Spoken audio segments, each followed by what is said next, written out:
같이 나가세요? 소개한다며요.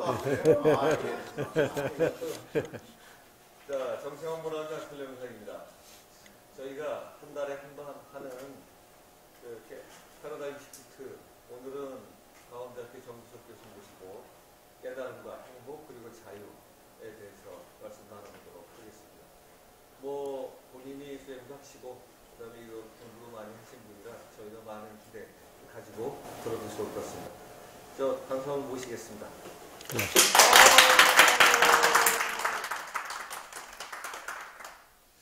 반갑습니다.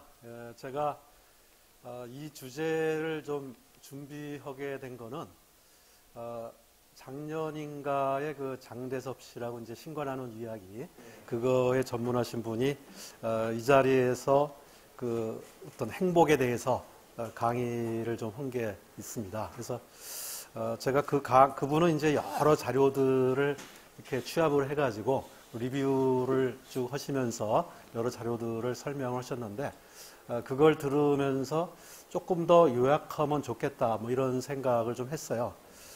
그 다음에 또 이제 저희 그 도반들 중에 깨달음은 왜 행복하냐 뭐 이런 질문들이 가끔 나오는 것 같아요. 그래서 저도 그럼 왜 그럴까 이렇게 생각을 또 해보게 됐고 또 한 가지는 저희 도반들 중에 이제 비즈니스거나 이제 회사에 다니고 하시는 분들이 고민 중에 하나가 자 이제 우리가 깨달으면은 굉장히 사람이 좀 달라져서 제너러스하고 또 다 다른 사람을 사랑으로 감싸면서 살아야 되는데 막상 자기 직업에서 보면은 그게 만만치 않거든요. 경쟁해야 되고 그래서 그런 부분에 대해서 고민들을 하시는 분들이 많이 있습니다. 그래서 제가 그런 부분들에 대해서도 한번 좀 생각을 좀 해보고 그래서 그러한 모티브로 제가 좀 정리를 좀 했던 것들을 제가 오늘 발표를 좀 하게 됐습니다.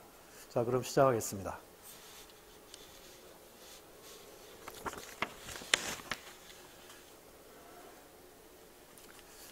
아까 말씀드렸듯이 제가 이제 이거를 준비를 하고 나서 장대섭 씨가 발표했던 게 유튜브 동영상에 있어서 제가 다시 한번 좀 이렇게 봤습니다. 그랬더니 상당히 주제가 같다 보니까 비슷하더라고요. 그래서 그분은 긍정심리학과 뉴에이지를 관점에서 본 거고 그래서 긍정심리학과 뉴에이지가 서로 관점이 다릅니다. 그러니까 긍정심리학은 우리가 보통 사람들이 일반적으로 이해할 수 있는 관점에서의 행복에 대한 얘기.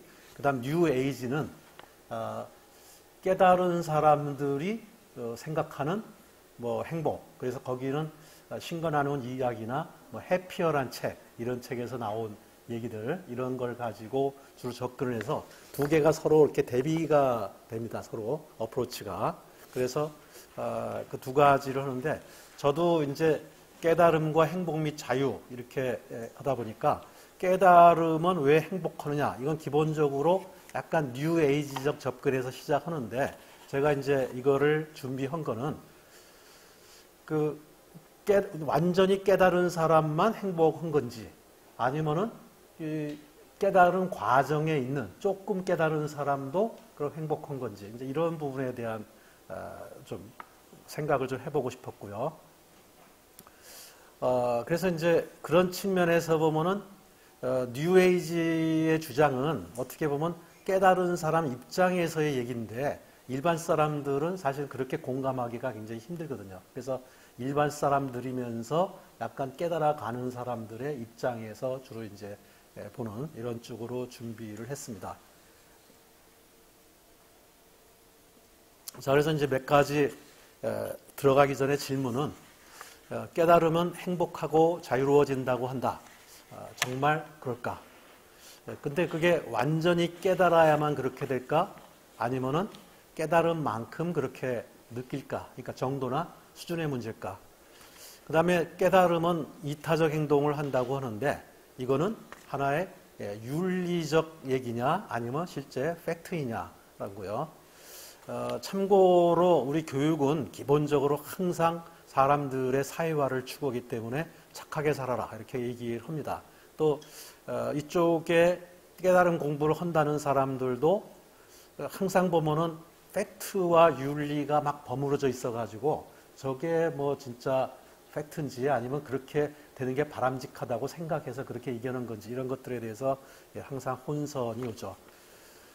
우리가 깨달음이나 종교도 그러면 진짜 팩트냐 그렇게 되면은 그 사람들이 제너럴세지고 이런다는 것 자체가 팩트인 거냐 아니면은 그것도 또 하나의 윤리일 뿐이냐 이런 것들이 윤리라고 그러면은 그 유발 하라리의 사피엔스라는 책에서 나온 굉장히 유명한 대목 결국 상상의 질서일 뿐이냐 뭐 이런 것들에 대해서 한번 생각을 해보자 이런 뜻에서 준비를 했습니다.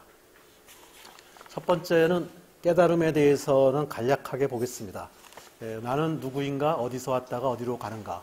근데 많은 사람들이 나라는 존재가 나를 둘러싼 어떤 우주 이런 거와는 분리된 존재다 이렇게 인지를 하고 있죠. 근데 깨달은 사람들은 분리된 존재가 아니라 서로 연결된 존재다. 그래서 우리가 홀로그램 우주 이런 데 보면 이게 우주라는 건 홀로그램식으로 돼 있어서 내 안에 우주의 속성이 다 들어있다. 또 우리 물리학에서는 이 파동으로서 어떤 간섭과 동조 현상으로서 이런 걸 설명하려고 하고 또 홀로그램의 우주에도 나오고 뭐 다른 원전이 있겠지만 데이비드 보움 같은 사람은 뭐 펼쳐진 세계, 드러난 세계. 그래서 또 많은 사람들이 실체와 본체 또는 드러난 현상 세계 이런 얘기들을 합니다. 그래서 이렇게 보는 그림이 많은 깨달은 사람들이 나와 우주의 관계에 대해서 보는 관점이고요. 이걸 조금 더 적극 본다면 결국은 우리는 다 연결된 하나다. 저 안에 보면은 나라는 것들이 아까 그림과 다르게 이제 점선으로 돼 있죠. 결국은 이런 것들이 나란 그 벽이 깨지고 어떻게 보면 하나란 실선으로 갈 때 우리가 점점 더 깨달음에 가까워온다. 이렇게 말들을 합니다. 지금 이 컨셉을 다른 그림으로 또 한번 표시를 해왔습니다. 이해를 조금 더 돕기 위해서. 요거는 이제 이 개체가 우리가 육체가 있고 현재 의식이 있죠. 그래서 많은 사람들은 1번과 같이 저게 나라고 생각하는 사람들이 상당히 많습니다. 근데 이제 심리학하는 사람들이 보니까 현재 의식 밑에는 잠재 의식과 무의식이 있더라. 또 요즘에는 뭐 심층 무의식도 있더라. 이제 이러면서 거기까지가 나다. 이렇게 많은 사람들이 생각을 합니다. 그 다음에 세 번째는 깨달은 사람은 이게 이제 심층 무의식의 세계에 들어가면은 모든 만물은 다 연결돼 있다. 그래서 이 원안에 있는 여러 가지 이러한 얘기들을 여러 자료들로부터 각각 다른 단어로 표시하는데 이런 것들이 거의 같은 컨셉이다 해가지고 제가 여기에다가 쭉 적어봤습니다.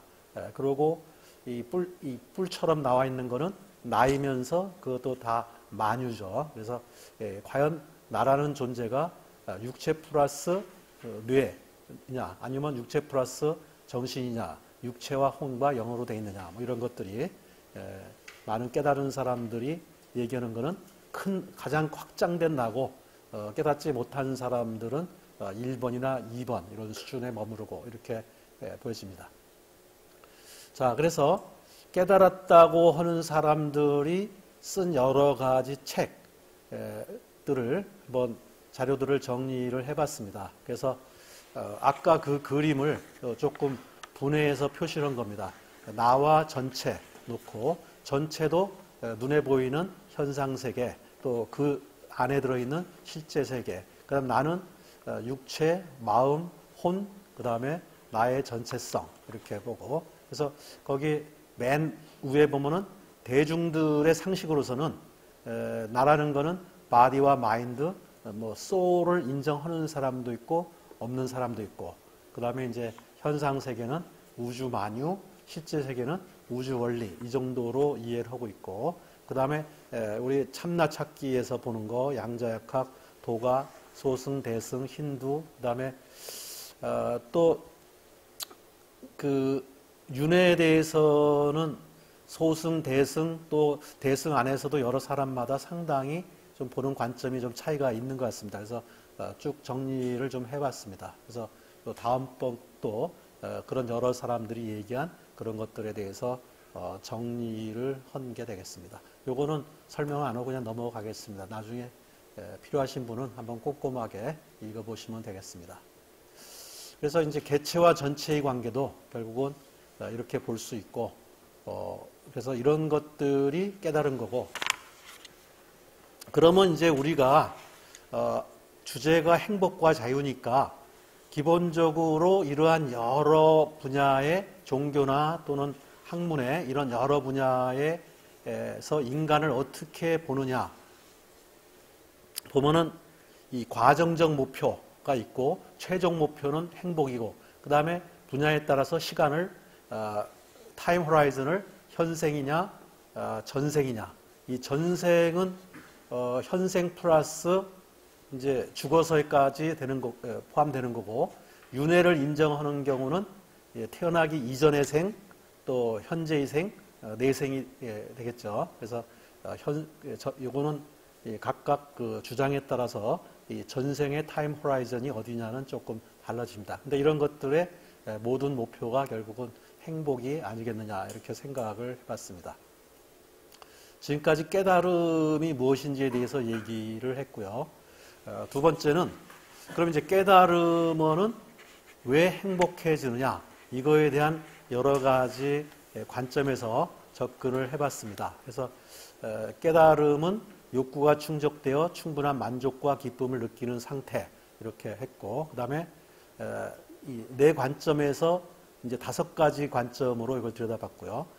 두 번째에서는 아까 말한 깨달은 사람은 그럼 어떤 행동을 해야 되느냐 이런 부분을 두 번째 관점에서 다룹니다.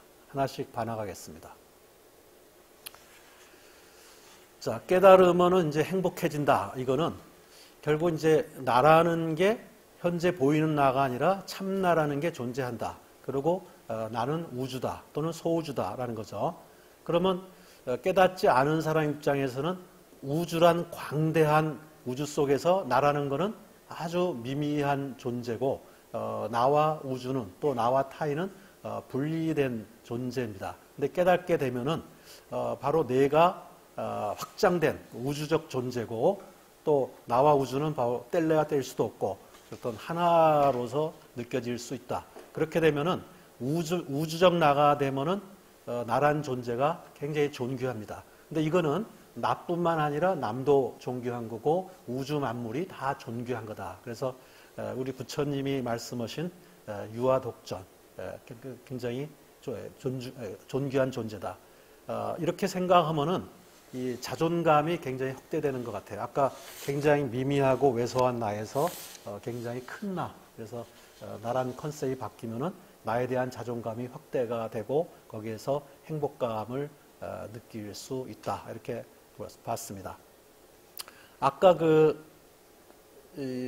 장대섭 씨가 얘기한 뉴 에이지 거기서는 행복을 기쁨을 느끼는 마음 상태고 이미 우리는 다 행복하다. 근데 이제 못 느낄 뿐이다. 이렇게 뉴 에이지에서는 주장을 합니다. 그래서 행복한데 내 마음이 그거를 모르고 있을 뿐이다. 이렇게 하는 거죠. 그리고 장대섭 씨도 이제 뉴 에이지에서 생각하는 행복이라는 거는 사실 일반 사람들의 논리로는 따라가기가 힘든 초합리적 설명이다. 이렇게 얘기를 하고 있습니다.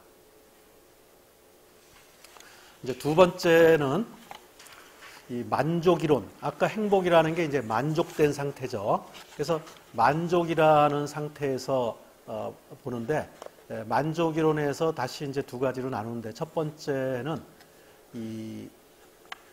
여기 세 번째 줄에 보면은 행복은 만족에서 오고 보통 만족이라고 그러면은 분모가 기대나 목표입니다. 그 다음에 분자가 실제 성과고 혹시 이거 있어요? 포인트? 예?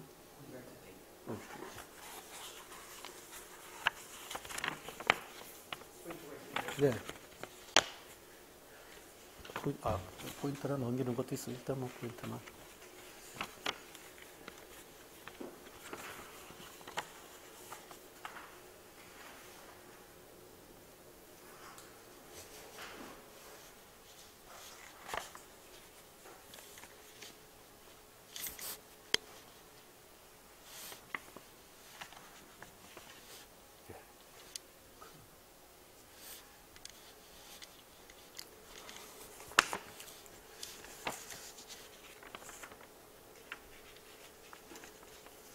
자, 우리 이 만족은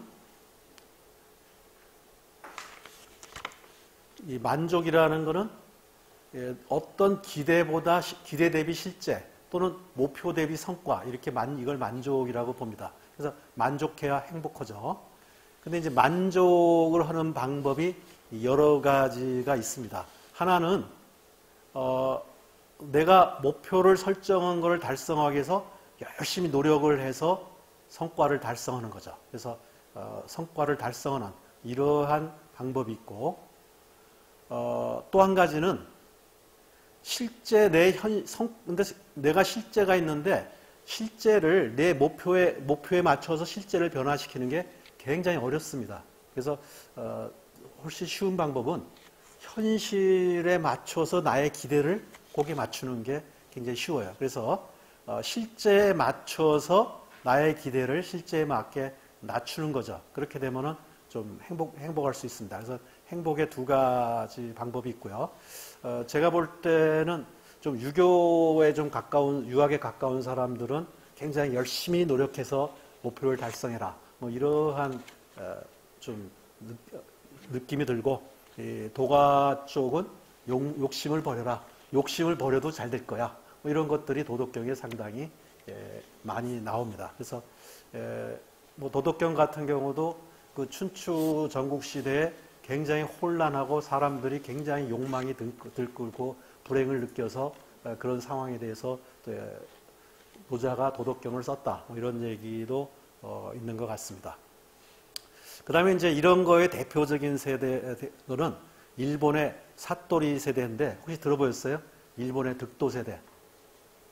일본의 젊은이들 중에 뭔가 열심히 해도 별로 희망이 없으니까 자기 목표를 확 낮춰버려가지고 그냥 알바가 가지고 돈 벌면은 그거 가지고 이제 결혼도 안 하고 우리 소위 말하면 삼포 세대죠. 삼포 세대고 그냥 컴퓨터 앉아 앞에 와서 자기 동호 모임 가서 뭐 그런데 컴퓨터로 막 이렇게 즐기고 하면서 뭐 욕심 안 내요. 결혼할 욕심도 안 내고 뭔가 인생의 큰 목표도 안 내고 그냥 지금 생활에 만족하면서 사는. 그래서 이 사람들을 득도 세대라고 그럽니다. 거의 욕심을 법정 스님 수준 정도로 낮춘 거죠. 그러니까 이제 열심히 도전해봤자 안 되니까 그렇게 한 거죠. 저희도 지금 사실은 이제 학교에 있지만 요즘 학생들, 다른 대학에 있는 사람들도 들어보고 이렇게 보면은 요즘 학생들, 젊은 사람들이 상당히 우리나라도 그렇게 좀 돼가는 것 같은. 그러니까 의욕이 없는, 그냥 뭔가 되고 싶은 거는 있지만 의욕이 없는, 이제 그냥 그런 식으로 많이 가는 것 같아요. 또 어떤 사람 보니까는 그 아우슈비츠 같이 아주 끔찍한 환경에서조차도 뭔가 거기서 어떤 조그만 행복을 찾아서 행복을 느끼는 이런 사람들이 또 관찰한 그런 글도 있습니다. 그래서 우리 행복 콘서트에 굉장히 유명한 사람 법륜수 스님인데 그분도 아주 사람들한테 좀 행복감을 느끼도록 많이 잘하는데 제가 그분 거를 여러 개 들어보니까 그분의 딱 핵심이 그거더라고요. 뭐 남편이 바람핀다 이거 이제 고민을 얘기하면은 그러면 이혼해라. 이혼은 싫고요. 이혼하는 것보다 낫잖아. 이제 이런 식으로 해서 현재를 받아들이라고 하는 거예요. 그러면 그러니까 항상 내가 현재 선택한 거를 하는 거는 그거 강제로 하는 게 아니라 네가 선택해서 한 거면은 안 하는 다른 기회가 있는 거 아니냐. 그럼 그거 다른 기회를 택하지 않고 네가 현재 하는 거는 좋아서 하는 거 아니냐. 이제 이런 식으로 항상 보면은 현실에 맞게 자기 기대를 좀 낮춰서 현실을 받아들이고 수용해라. 이러한 콘서트 주로 얘기를 많이 하더라고요. 그러니까 그게 어떤 두 번째에 들어가는 이런 거라고 보여집니다. 그 다음에 이제 만족이론의 두 번째는 아까 분모가 실제에 맞게 기대를 낮춰라인데 이번에는 네가 기대하는 항목 자체를 좀 바꾸라는 겁니다. 보통 일반 사람들은 부와 명예와 권력에 사실은 자기의 목표를 두죠. 근데 부와 명예의 권력이 아니라 다른 데다가 목표를 두면은 얼마든지 달성할 수 있죠. 그러니까 부와 명예와 권력은 제로섬이에요. 이거는 어차피 반은 상위 50%고 반은 하위 50%가 되니까 그렇게 추구하는 한은 항상 하위 50%는 불행하다고 느낄 수밖에 없죠. 근데 다른 아이템에다가 내가 의미를 두면 그러니까 자기가 스스로 통제 가능하고 쉽게 달성 가능한 거에다가 의미를 두면은 사실 굉장히 많은 사람이 행복해질 수가 있습니다. 전번에 우리 여기에 참여한 분께서 캐나다에서는 가난한 걸 좀 자랑스럽고 한다고 그래가지고 그때 그게 무슨 뜻이냐 해가지고 근데 그게 아니라 부자가 가난하더라도 다른 데서 의미를 찾는다. 인스파이트 오브 이렇게 좀 그때 논란이 좀 있었어요. 이제 조금 익숙치 않다 보니까 표현을 정해가지고 그러니까 사실은 캐나다 사람들은 돈에 목숨 거는 게 아니라 돈 외에 자기의 인생의 다른 부분에 상당히 의미를 둔다라는 거죠. 그렇게 하면 행복해지니까 행복한 국가의 많은 국민들은 사실은 그래서 행복한 거죠. 우리처럼 대부분의 사람이 돈과 명예와 권력에 다 목숨 거는 한 결코 국민의 50% 이상이 행복해지기 힘들죠. 그래서 기본적으로는 욕망과 기대 항목을 버리는 거죠. 여기 한국인이 불행한 이유, 이제 이 돈과 경쟁에 과도한 집착인데 이거는 결국은 제한된 거예요 하는 거죠. 근데 또 굉장히 경쟁적입니다. 그래서 내가 옛날보다 좋아졌지. 나의 상황이 부모나 조상 때보다 요즘 좋아졌어. 나의 상황은 다른 나라 사람보다는 좋아. 근데 옆에 친구는 나보다 더 좋아졌어. 이렇게 하는 순간 이 전체로 보면 긍정적인 면도 있고 부정적인 면도 있는데 한국 사람들은 이 네 번째 때문에 불행하게 느끼는 거예요. 우리는 정말 단군 이래에 엄청나게 좋은 시대에 살지만 옆 사람이 나보다 더 혜택을 많이 누리고 좋아지는 한 거죠. 그래서 우리 농담해 보면은 곰을 만났을 때 살아남을 수 있는 방법, 곰보다 빠를 필요가 없습니다. 옆 사람보다 빠르면 옆 사람이 잡혀먹고 나는 살아남을 수 있죠. 그러니까 우리 인간의 경쟁심이 결국은 이렇게 만드는 거다. 이렇게 볼 수 있기 때문에. 자, 요거는 이제 참고로 국가 간 행복도 조금 오래된 데이터지만 이쪽이 1인당 소득, 이쪽이 행복도인데 한국은 여기 있습니다. 그러니까 낮은 편이죠. 이거 보면은 유럽권과 남미권이 대체적으로 행복하고 또 선진국권에서는 미국이 조금 상대적으로 낮습니다. 미국이나 영국이. 그 다음에 여기는 한국, 일본, 대만, 싱가포르, 중국 대체적으로 좀 낮아요. 그 다음에 여기는 동구권 이런 데가 낮고 그래서 국가 간 행복도를 보면은 약간 이 그림을 보면은 이 소득에 아주 무관하지는 않지만 또 한편으로는 소득과 1인당 GDP와 관계없습니다. 그래서 최근에 부탄이 뭐 세계 행복도 1위니 뭐 이제 이런 얘기가 나오는 게 결국은 생각하기 나름인 거죠. 근데 이거 보면은 유교권이 좀 낮습니다. 그러니까 동아시아 국가 유교권이 행복도가 낮은 이유는 결국 유교권은 아까 공자님 얘기처럼 열심히 해라. 그 다음에 이렇게 그래서 출세해라. 또 이런 것들에 대해서 상당히 좀 가치관이 많이 돼 있기 때문에 상대적으로 좀 낮은 거 아니냐. 근데 여기에 좀 불교권 국가들이 좀 데이터에 있었으면 조금 더 비교가 될 것 같은데 좀 없어서 좀 아쉽습니다. 그 다음에 동유럽권이 왜 낮은지는 저도 아직 그쪽에 잘 몰라가지고 좀 모르겠습니다. 근데 아마도 짐작을 해보면은 거기 서유럽하고 비교가 되니까 자기네들이 이 체제를 잘못해서 상당히 좀 낙후됐다. 뭐 이런 국가 전체로의 상실감이 있지 않느냐 이런 생각이 듭니다. 그 다음에 이제 한 국가 내에서의 요거는 이제 국가 간 소득에 따른 행복도고 그 다음에 국가 내에서의 소득에 따른 행복도 요것도 국가마다 가끔씩 나옵니다. 그때 장대섭 씨 강의에서도 미국에서는 6, 7천 불 정도면 그 이하까지는 소득이 낮으면 행복도가 떨어지는데 그걸 넘어서면은 행복도가 무관하더라. 이제 이런 해가지고 그때 질문도 누가 하고 이제 이렇게 한 기억 보니까 동영상 보니까 그런 자료가 있더라고요. 근데 많은 국가들이 여기가 소득이고 여기가 행복도면 어떤 커브를 그리냐면 이런 커브를 그립니다. 그러니까 어느 수준보다 높으면 높다고 행복이 비례해서 올라가지는 않아요. 근데 낮으면 좀 행복도가 떨어져요. 그래서 우리가 부라는 거를 경제적 자유로움의 정도.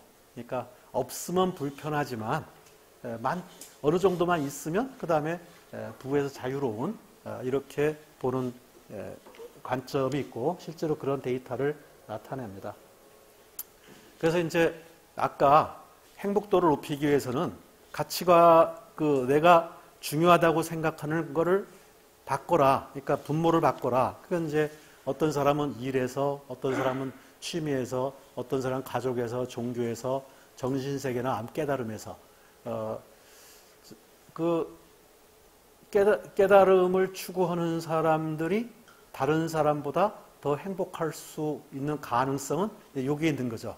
가치관을 돈과 명예와 권력보다는 그 외에 정신세계나 알아감, 깨달음 이런 데서 이제 뭔가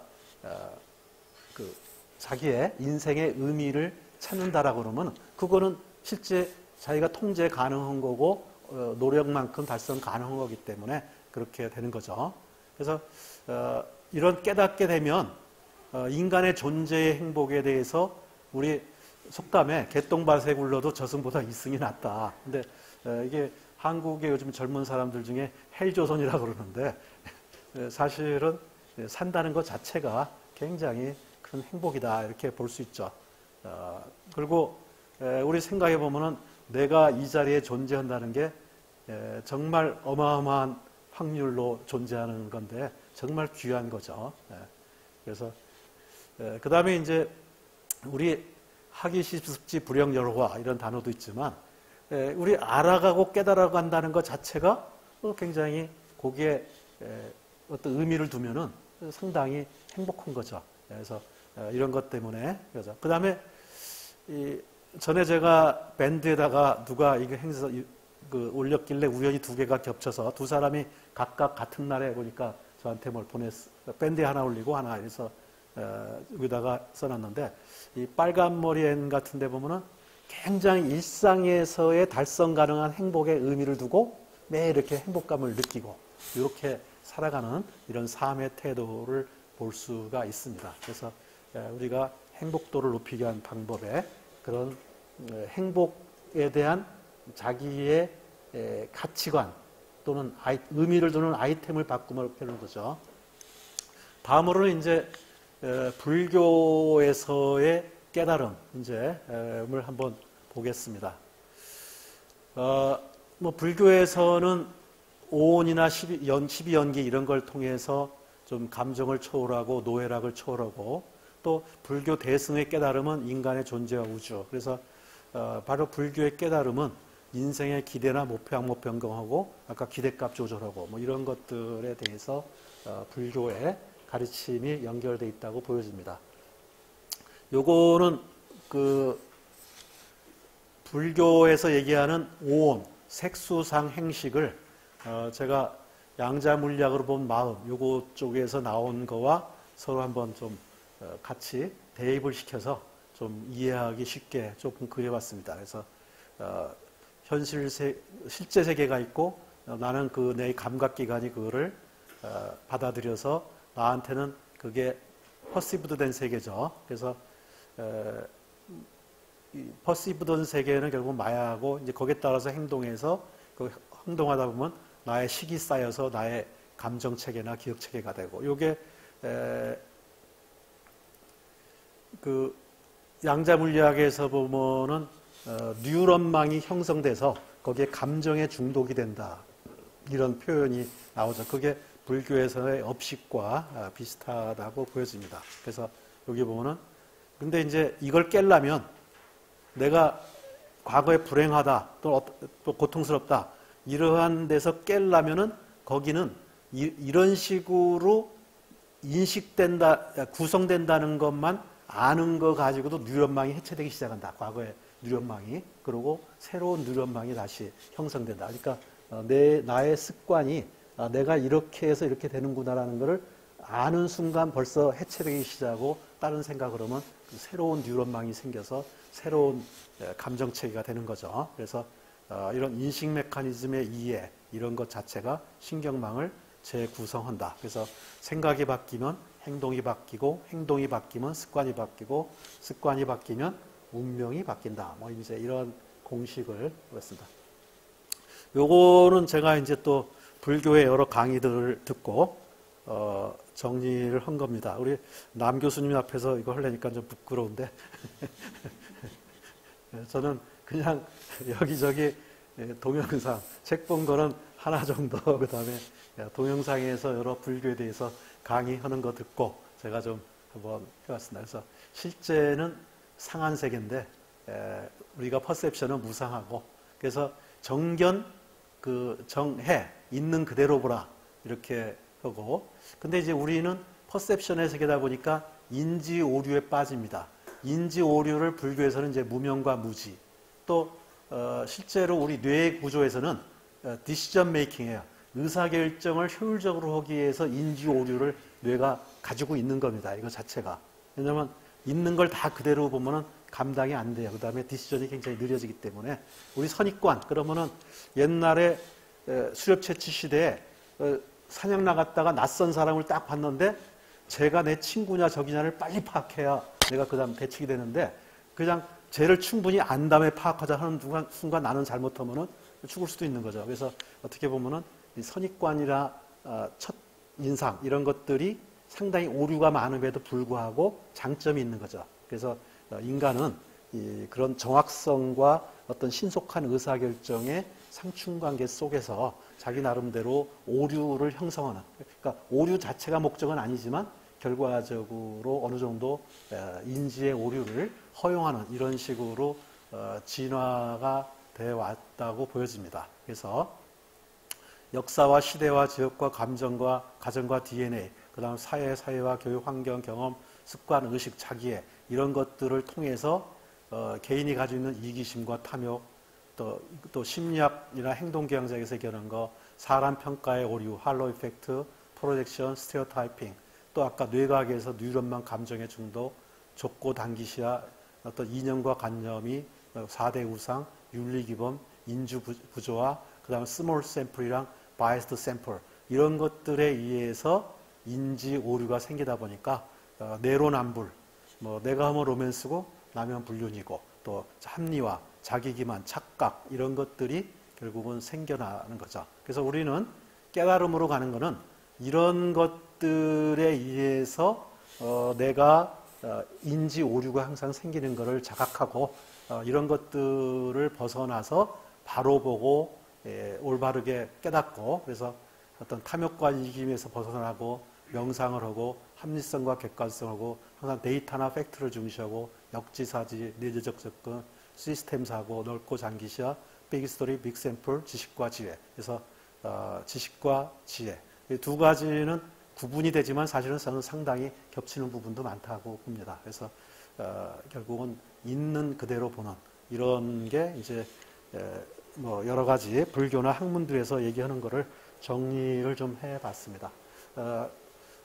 여러분들도 좀 인지 오류를 없애기 위해서는 제가 볼 때는 단순히 위파사나만 한다고 저는 없어진다고 안 봅니다. 사실은 여기 이런 것들을 많이 이해하고 이런 것들이 종합적으로 가야지. 옛날에는 이런 학문도 없었고 이론도 없었기 때문에 그냥 자기 관찰만 해서 됐지만, 제가 볼 때는 지금은 인지 오류에서 벗어날 수 있는 많은 수단과 이론들이 개발되어 있기 때문에 이런 것뿐만 아니라 이런 것들을 종합적으로 접근하는 게 좀 더 올바르게 알아가는데 필요하지 않나 이렇게 생각을 합니다.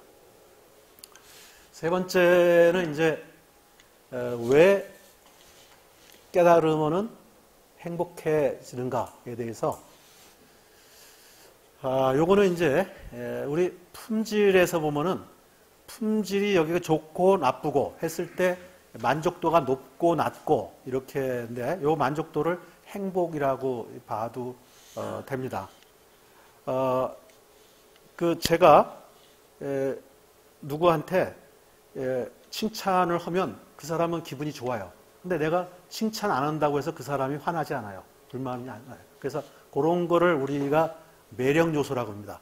없어도, 여기는 있다, 없다를 보면 없어도 그 사람이 만족감이 떨어지는가 불만이 하지 않아요. 그렇지만 있으면 만족해요. 뭐 이런 요소가 있고, 어떤 것들은 아까 돈 같은 거는 없으면 불만이지만 뭐 있다고 행복도가 높아지는 건 아니에요. 그래서 이런 거를 우리가 당연한 거, 있으면 좋고, 있으면 당연, 없으면 나쁘고, 뭐 이런 것들이죠.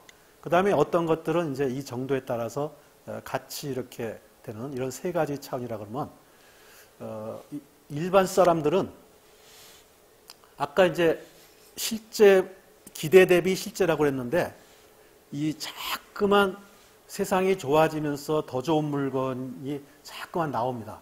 그러다 보니까 그냥 먹는 거에 만족하지 않고 이제는 더 맛있게 또 뭐 자꾸만 이제 이렇게 하는 것처럼 또는 뭐 어떤 시각 더 이쁘게 뭐 이런 식으로 계속 하는 것처럼 그냥 옷이라는 게 기본적으로 이제 추위와 더위 피하는 게 아니라 지금은 이제 디자인과 뭐 이런 것 또 그다음에 좀 그러니까 많은 사람들이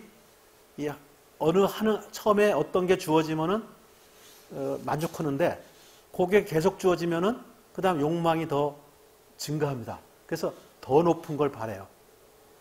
그래서 여기 보면은 기업들이 사실은 상당히 어려운 게 처음에 경쟁자가 제공하지 않는 새로운 기능을 제공을 딱 하면 사람들이 해피합니다. 그거 없어도 문제는 안 생겨요. 근데 제공하면 만족해. 근데 다른 경쟁자들도 다 그거를 제공하면 그 다음에 그거 있어도 그냥 그래요. 그러니까 자꾸만 매력 품질이 당연 품질로 점점점 올라가요. 계속. 그러다 보니까 기업들은 또 새로운 더 좋은 거 만들어야 되고 그거 가지고 제의보다가 또 경쟁자가 하면은 그 다음에 또 새로운 아이디어. 그러니까 끊임없이 소비자의 높아진 욕망을 만족시키기 위해서 기업들은 끊임없이 뭔가 새로운 신제품과 이런 걸 개발해야 되는 거고 거꾸로 소비자들은 끊임없이 새로운 거를 더 추구해서 계속 추구해야 되는데 또 그거에 따라서 갈수록 이게 비싸지고 고급화되고 그러면 또 돈이 부족하고 이러면서 이제 항상 그래서 항상 보면 여기 있는 게 일로 가면서 욕망의 증폭이 일어납니다. 자, 그럼 깨달은 사람들은 내가 이제 이러한 욕망, 아까 불교가 내 욕망이 어디서 일어나는지 그런 게 다 무상하고 좀 의미가 없고 이런 건지를 좀 알고 하면은 그런 거에 대해서 초연해지듯이 깨달은 사람들은 어떤 물건이 가지고 있는 절대 효용을 인지하고 물질 한계를 인식하고 정심 세계를 탐구하고 그러면은 거꾸로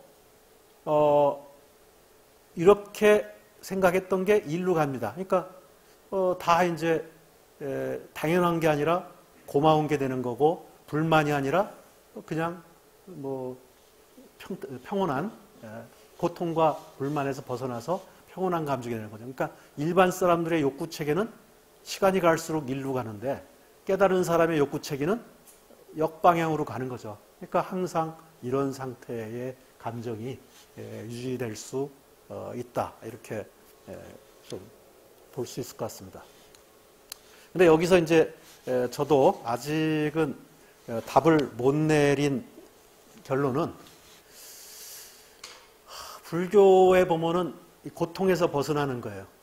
그럼 고통에서의 해방이 만족인지 그 열반이라는 것도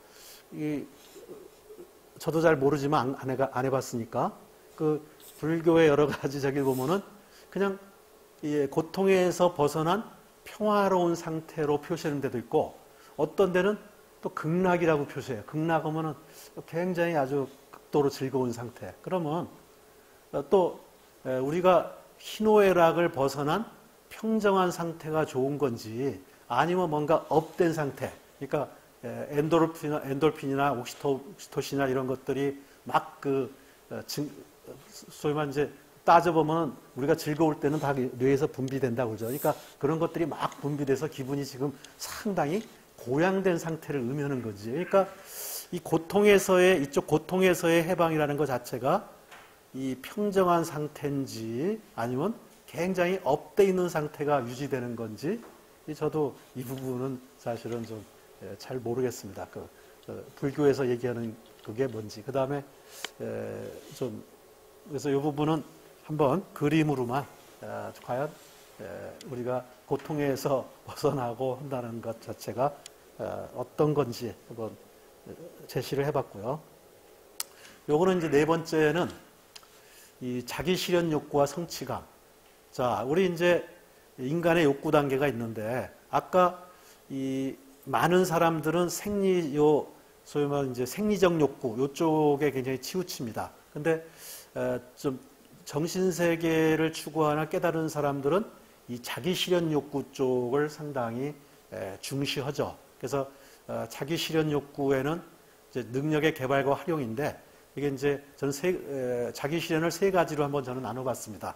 하나는 개인적 실현, 개인의 능력과 능력 개발과 활용. 사회적 실현은 그 사회에 뭔가 유익한 일을 하는 거. 영적 실현은 이제 뭔가 영적인 능력의 개발과 활용. 그래서 깨달음이라는 거는 이 욕구 자체가 이런 욕구에서 이런 욕구로 바뀌어가는 거다라는 거죠. 그래서 그런 면에서 이제 좀 더 행복해질 수 있다. 아까 여기 매달리는 경우는 50%는 행복한데 50%는 불행한다. 일단 간단히 생각하면. 그리고 우리 WHO에도 건강이라는 게 육체, 마음, 그 다음에 사회적 건강, 그 다음에 영적 건강 이렇게 돼 있고 또 요즘에 시중에 보면 영성 개발, 영성 이런 것들이 굉장히 많이 나돌고 있습니다. 근데 저는 그쪽에 아직 지식이 짧아서 도대체 영성 개발이라는 게 뭐냐 저도 잘 그런데 안 가봐서 잘 모르겠어요. 근데 제가 생각할 때는 영적 건강이나 영성 개발은 한 세 가지 의미 정도를 갖지 않느냐. 특정 신앙에 대한 확신이 높아지는 거를 그렇게 부르는 경우도 있고 어떤 spiritual power, 정신력이나 집중력이 높아져서 뭔가 어떤 마음의 힘이 굉장히 강해지는 이런 게 수도 있고 어떤 존재의 영적 특성을 이해하는 게 영성 개발일 수도 있고 그래서 사람마다 쓰는 의미가 저렇게 한 세 가지 정도로 나눠질 수 있지 않느냐 이렇게 생각을 해봤습니다. 그 다음에 요거는 이제 아까 매슬로우의 요 그림은 많이 본 사람들이 많은데 요 그림은 조금 본 사람들이 적습니다.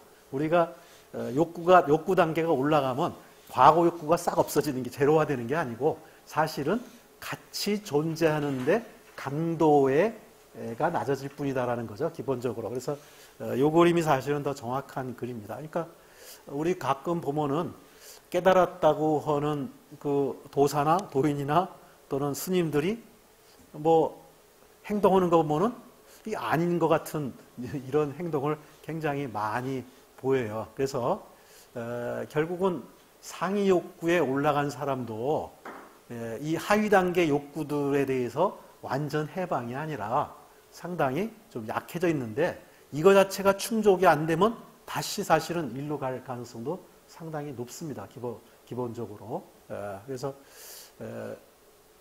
이전 단계 욕구들에서 깨달았다고 해서 또 욕구 단계가 올라갔다고 해서 완전히 자유로운 게 아니라 단지 좀 이쪽을 더 중시할 뿐이다. 그래서 과연 육신을 지닌 인간이 이런 앞부분에 우리가 깨달으려고 하는 사람들은 이런 쪽에 중시한다고 하지만 육신을 지닌 인간이 앞쪽의 욕구에서 벗어나는 것이 가능한가에 대해서 저는 아마 못 벗어나고 끝나지 않을까 이런 생각을 해봅니다. 근데 가끔 보면 어떤 책들 초인생활기 보면은 막 물질을 창조해내고 이런 사람들은 진짜 물질 욕망 같은 거 다 벗어나고 내 마음대로 다 되고 그러면은 이게 진짜 우주와 하나하고 내가 그런 데서 벗어난 걸 느끼겠지만 저는 참 그 벽을 넘어서는 게 참 굉장히 단단한 벽으로 이 자아란 벽, 육신이란 벽이 항상 지배하고 있다. 이런 거를 저는 자주 느낍니다.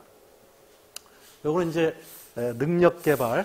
우리가 이제 아까 5단계 욕구를 얘기했는데 우리가 깨달음을 통해서 능력도 개발이 되죠. 이거는 물론 깨달음을 어떤 방법을 따라서 하느냐에 따라서 이 차이는 굉장히 큽니다. 뭐 저희 참나찾기 같은 경우는 아주 강력한 파워가 사실은 능력 개발과 같이 일어나는 이런 거라고 저는 생각을 합니다. 그래서 능력 개발이 같이 오면은 보상도 상당히 높아진다. 그래서 여기 보면은 여러 가지 이런 욕구를 달성하는데 이런 보상이 있다. 근데 뭐 일에 활용할 수 있고, 그다음에 행운이 오고, 건강, 또 우리 저는 불교의 참선 방법을 안 해봤지만 사실은 주워 들은 얘기는 상당히 좀 이렇게 별 리스펙트 안 하는 이유가 건강이 안 좋다라는. 그 다음에 실제로 스님들, 어떤 큰 스님이라고 하는 사람들도 보면 그 밑에 있는 사람이 우리 스님은 내가 저 멀리 오면은 벌써 미리 알고 탁 뭐 준비도 하고 뭐 이렇다고 하는데 몸은 안 좋대요. 그러니까 이제 이게 너무 앉아 있다 보니까 운동 부족으로 그래서 이 건강 이런 것도 되고, 그다음에 이제 여러 가지 우리가 이웃을 도와줄 수도 있고, 또 자아 욕구, 자기 실현 욕구 이런 것들을 다 도와줄 수가 있다. 근데 약간 조심해야 될 거는 이런 부분들이다. 또 너무 자기 실현하다 보니까는 또 출가를 하겠다고 그러면은 또 저기 그래서 여기 우리 젊으신 분들도 있지만 출가 안 하려고 해서 그래서 상당히 괜찮겠습니다. 아마 출가한다고 그러면 부모님 입장에서 걱정이 되실 텐데. 그리고 아까 이제 많은 분들이 이걸 하고 걱정하는 게 이 전투력 상실이에요. 이게 살아가야 되는데 내가 세상 속에서 이게 너무 무슨 착하게만 하고 선호다 보면은 우리 박사장님도 입찰하려고 그러면 경쟁해야 되는데 이걸 다 이게 껴안으려고 생각하고 하면은 이게 안 되는데, 그래서 바로 그 업에 있어서는 자기 업에 있어서는 남과 치열하게 경쟁해야 되는 이런 상황인데 이게 이제 착하게 살라 이거가 상당히 매치가 안 돼가지고 좀 고민을 하고 이래서 그런 고민을 자주 얘기를 했습니다. 그래서 제가 결국 이제 이러한 보상, 약간의 리스크 이런 것들을. 그 다음에 또 한 가지는 이제 공부 좀 해서 뭔가 능력이 있다고 좀 교만해지거나 뭐 이런 것들, 좀 이런 것들이 좀 리스크로 좀 볼 수 있을 것 같습니다. 자, 요거는 이제 아까 이게 행운이 따른다. 그럼 과연 이게 보통은 사람들은 행운이 우연이냐 아니면 설명 안 되는 변수냐 이렇게 우연이라고 많이 보죠. 다 많이 보는 건 아니고 사람마다 좀 다릅니다. 그래서 우리 인생은 운치기삼이다 있는데 결국은 어떤 기의 질량이 우리가 모르는 그 미지의 변수이기 때문에 우연이라고 보는 거지. 사실은 거기에는 뭔가 에너지가 있고 그 에너지는 상당히 질적으로 다양한 그런 에너지가 있다. 이런 것들을 우리가 또 느낄 수 있죠. 요거는 우리 성공에 영향을 미치는 여러 요소들을 좀 하면서 여기 건강에 기의 질량이 영향을 미치고, 그 다음에 터나 꼴이 미치고, 또 운이라고 하는 것도 미치고, 그리고 제가 조금 말씀드리고 싶은 거는 저는 대부분의 자연현상은 하나의 변수에 의해서 100% 설명되는 것은 없다고 봅니다. 여러 변수들이 작용을 하는 거죠. 그럼 이제 어느 한 변수가 항상 몇 프로 영향을 미치느냐, 이게 굉장히 중요한데, 사실 그거 몇 프로 따지려고 그러면은 우리가 데이터를 많이 해서 게더링해서 측정해야 되는데 그게 쉽지가 좀 않습니다.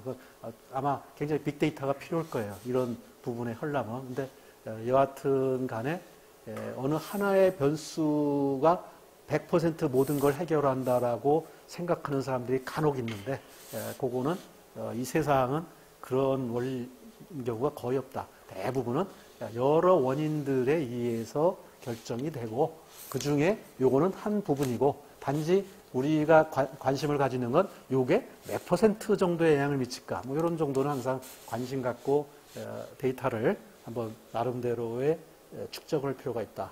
거죠. 요거는 이제 아까 방법에 따라서 사실은 이제 이 깨달음을 공부해 나가는 것 자체가 상당히 어떻게 보면 지루한 길일 수도 있습니다. 그래서 뭔가 사람들은 지루할 때 거기서 뭔가 계속 피드백이 와야 사실은 그 지루함을 이겨내고 이제 계속 해나갈 수가 있는 거죠. 그래서 이러한 어떤 동기부여 메커니즘이 있어야 된다 이거죠. 근데 저희 참나수련 같은 경우는 이제 1, 2 할 때까지는 이게 엄청나게 이제 강한 모티베이션을 오는데 이제 2까지 마치고 나는 그다음부터는 굉장히 진도가 느려지니까 그다음부터는 사람들이 이제 또 매너리즘에 빠지기도 하고 또 경우에 따라서는 이제 그만하자 이렇게 하는 사람도 하고 오는 게 그렇지만 이제 그러한 모티베이션 이런 것들이 계속 있어야 되고 사실은 또 이제 저러한 모티베이션을 주기 위해서 우리 또 선생님이 계속 우리 답사도 가고 그러는 게 사실은 계속 저런 것들에 대해서 자극을 주기 위해서 하는 노력이라고 볼 수가 또 있는 거죠. 그래서 가급적 이런 것들은 또 스스로가 이런 걸 찾아서 자꾸만 뭔가의 그런 거를 느끼고 측정하고 이렇게 해야 셀프 모티베이트 되지 그런 거를 손을 놓고 있으면은 자꾸만 이제 지루해진다라는 거죠. 그래서 이제 적시적 보상 없는 깨달음 추구 방법은 도태될 가능성이 저는 상당히 높다고 봅니다. 그래서 역사상 대다수 종교적 수행은 수행자들이 진짜 거기에 모티베이트 돼가지고 뭔가 깨달고 얻으려고 하는 것보다는 생계수단으로 많이 작동하고 저는 얼마 전에 어떤 스님들은 동안거 하안거 들어가는 게 그거 끝나고 나면은 주는 돈 받으려고 그거 할 수 없이 참여한다는 얘기 듣고 한편으로는 그렇구나 하면서 한편으로는 또 사실은 좀 놀랐습니다. 그러니까 사실은 많은 분들이 그냥 이 자기가 추구하는 어떤 깨달음의 목표나 이런 목표라기보다는 그 조직에서 그렇게 해야지 내가 서바이브 할 수 있고 할 수 있으니까 하는 이런 분들이 사실은 굉장히 많지 않나 이렇게 보여집니다. 그래서 저는 개인적으로 선도와 불교 이 두 개의 수행법의 차이가 뭘까? X축은 깨달음이고 Y축은 능력입니다. 근데 이 선도는 능력을 먼저 선능력 후 깨달음이라고 저는 봅니다. 그래서 일단 능력을 키워나가다 보면은 나중에 이제 신인합의를 이해하고 그 경지에 이른다. 불교는 깨달음을 추구하는 거고 능력을 추구하지는 않지만 능력을 추구하면은 뭐 부수적 결과로 육구신통과 같은 능력이 얻어질 수 있다. 뭐 이렇게 하는 것 같아요. 선 깨달음, 후 능력. 근데 후 능력은 꼭 추구하는 바는 아니지만 부사물이다. 자, 그러면 이제 제가 볼 때는 대부분 인간은 사실 이 길을 더 좋아하는 것 같아요. 이 자기 실현 욕구, 잠재 능력 개발 활용. 소수의 인간만이 깨달음이나 이런 자기 존재 이해에 관심이 좀 있는 것 같습니다. 제가 볼 때는 그래서 시중에 실제 교단에 들어간 사람 빼고 그냥 시중에서 이런 쪽에 관심 있는 사람 보면은 기공 쪽이 훨씬 많아요. 실제 불자 소위 말하면 스님 아닌 사람 중에서 참선하는 사람은 몇 안 되는 잘 몰라서 그런데 많지 않은 것 같습니다. 그게 이쪽은 뭔가 능력이 확실하고 이쪽의 모토는 잘 되면 신선, 못 돼도 건강은 남는다. 뭐 이런 구호가 있거든요. 그러니까는 실제로 뭔가 자기 몸에 어떤 얻어지는 효과 이런 것들이 좀 사람들이 확실한 걸 좋아하고 뭔가 능력을 좋아하는 게 대중적 취향 아니냐 저는 이렇게 생각을 해봤습니다. 그래서 능력 우선이냐 깨달음 우선이냐 볼 때 많은 수행자들은 능력에 대한 게 강한 것 같다는 거고요. 그 다음에 이제 이거는 아까는 좀 전에는 X축이 깨달음이고 Y축이 능력이었는데 이번엔 두 개를 Y로 놓고 내 노력한 시간에 해보면은 ESP나 영통이나 뭐 초상적 체험은 그냥 쫙 케이블카 타고 쫙 가는 식으로 짧은 시간 내 많은 걸 갈 수 있고, 요즘에는 동영상이나 책들이 나와가지고 잘만 선택하면은 빠른 시간 내 그래도 좀 이해가 어느 정도 높아지는 것 같고요. 참선이나 위파사나는 시간에 비해서 굉장히 좀 오래 걸리지 않느냐. 그리고 이제 어느 정도 돼야 이게 가는 거고. 그 다음에 요 가는 중에, 제가 불자들 이렇게 간혹 들으면 우리 큰 스님은 아까처럼 뭘 본다. 뭐 그런 예들을 많이 하는 것 같아요. 그게 아주 존경의, 무한한 존경의 또 표시인 것 같아요. 그래서 제 개인적으로 볼 때는 그분들이 이 수련하다 보면 천목이 열리는 경우가 많지 않은가, 간혹 그렇게 보여집니다. 그래서 그분들이 천목이 열리는 경우가 좀 때때로 있어서, 그게 딱 열리면 그 밑에 있는 사람들은 갑자기 이제 아주 절대적인 우리 큰 스님의 저기에 대해서 저기 되는 거죠. 사실은 그게 꼭 제가 볼 때는 깨달음의 징표는 아니지만 사람들은 그런 걸 봐야 이게, 그 다음에 실제로 기독교에서도 굉장히 독실하게 믿는 사람들은 전부 영적 체험, 그러니까 자기네 목사님의 또는 선교사님의 또는 어떤 이런 영적 체험, 또 자기 영적 체험에 근간한 사람들이 대부분인 것 같아요. 영적 체험이 없는 사람들은 사실은 상당히 좀 이렇게 믿음의 정도가 약한 것 같습니다. 근데 제가 볼 때는 이게 범인들의 실증적 한계가 있는 것 같고요. 그 다음에 이제 깨달음과 행복에 대해서는 얘기를 했고요. 두 번째는 깨달으면은 착해져야 되느냐, 뭐 이런 얘기가 되겠습니다. 그래서 아까 봤듯이 이게 나와 남이라고 생각했는데 사실은 나와 남이 아니라 다 크게 보면 다 같은 나다. 이러면 이제 우리 불교에서도 자비라는 거를 이 컴패션, 영어로 컴패션인데 컴패션의 뜻은 저 사람이 참 굶주리고 있구나, 불쌍하다 해서 내가 도와주는 게 아니라 걔는 새끼손가락이고 나는 검지손가락이라 이 손가락이 아프면 나도 아프죠. 그러니까 저 사람의 아픔이 바로 나의 아픔이다라고 같이 이렇게 공감하는 이거를 컴패션이라고 하더라고요. 그러니까 그게 남인데 불쌍하다가 아니라 그냥 나죠. 또 다른 나가 그냥 저기니까 내가 아픔을 같이 느끼는. 그래서 그렇게 되면은 결국 이제 자비와 사랑과 선 뭐 이런 것들이 다 될 수 있죠. 그래서 이 같이 상세인데, 그런데 이제 우리 현실 세계를 보면은 사실은 모든 생명체의 목적은 생존과 번식, 그 다음에 이걸 하기 위해서 경쟁과 협력, 그 다음에 생존에 유리한 행동과 성생태계에 유리한 행동, 거의 두 가지로 다 나눠볼 수 있다고 그러죠.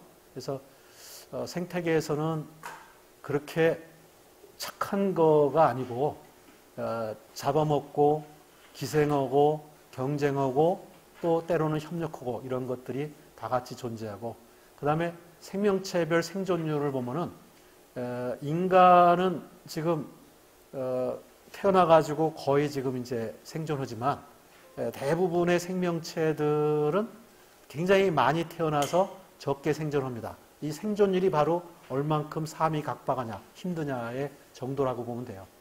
각자 생존. 근데 인간은 거의 내가 볼 때는 1대 0.9 뭐 이렇게 되니까는 정말 좀 여유로운 저희를 가지고 있는 거죠.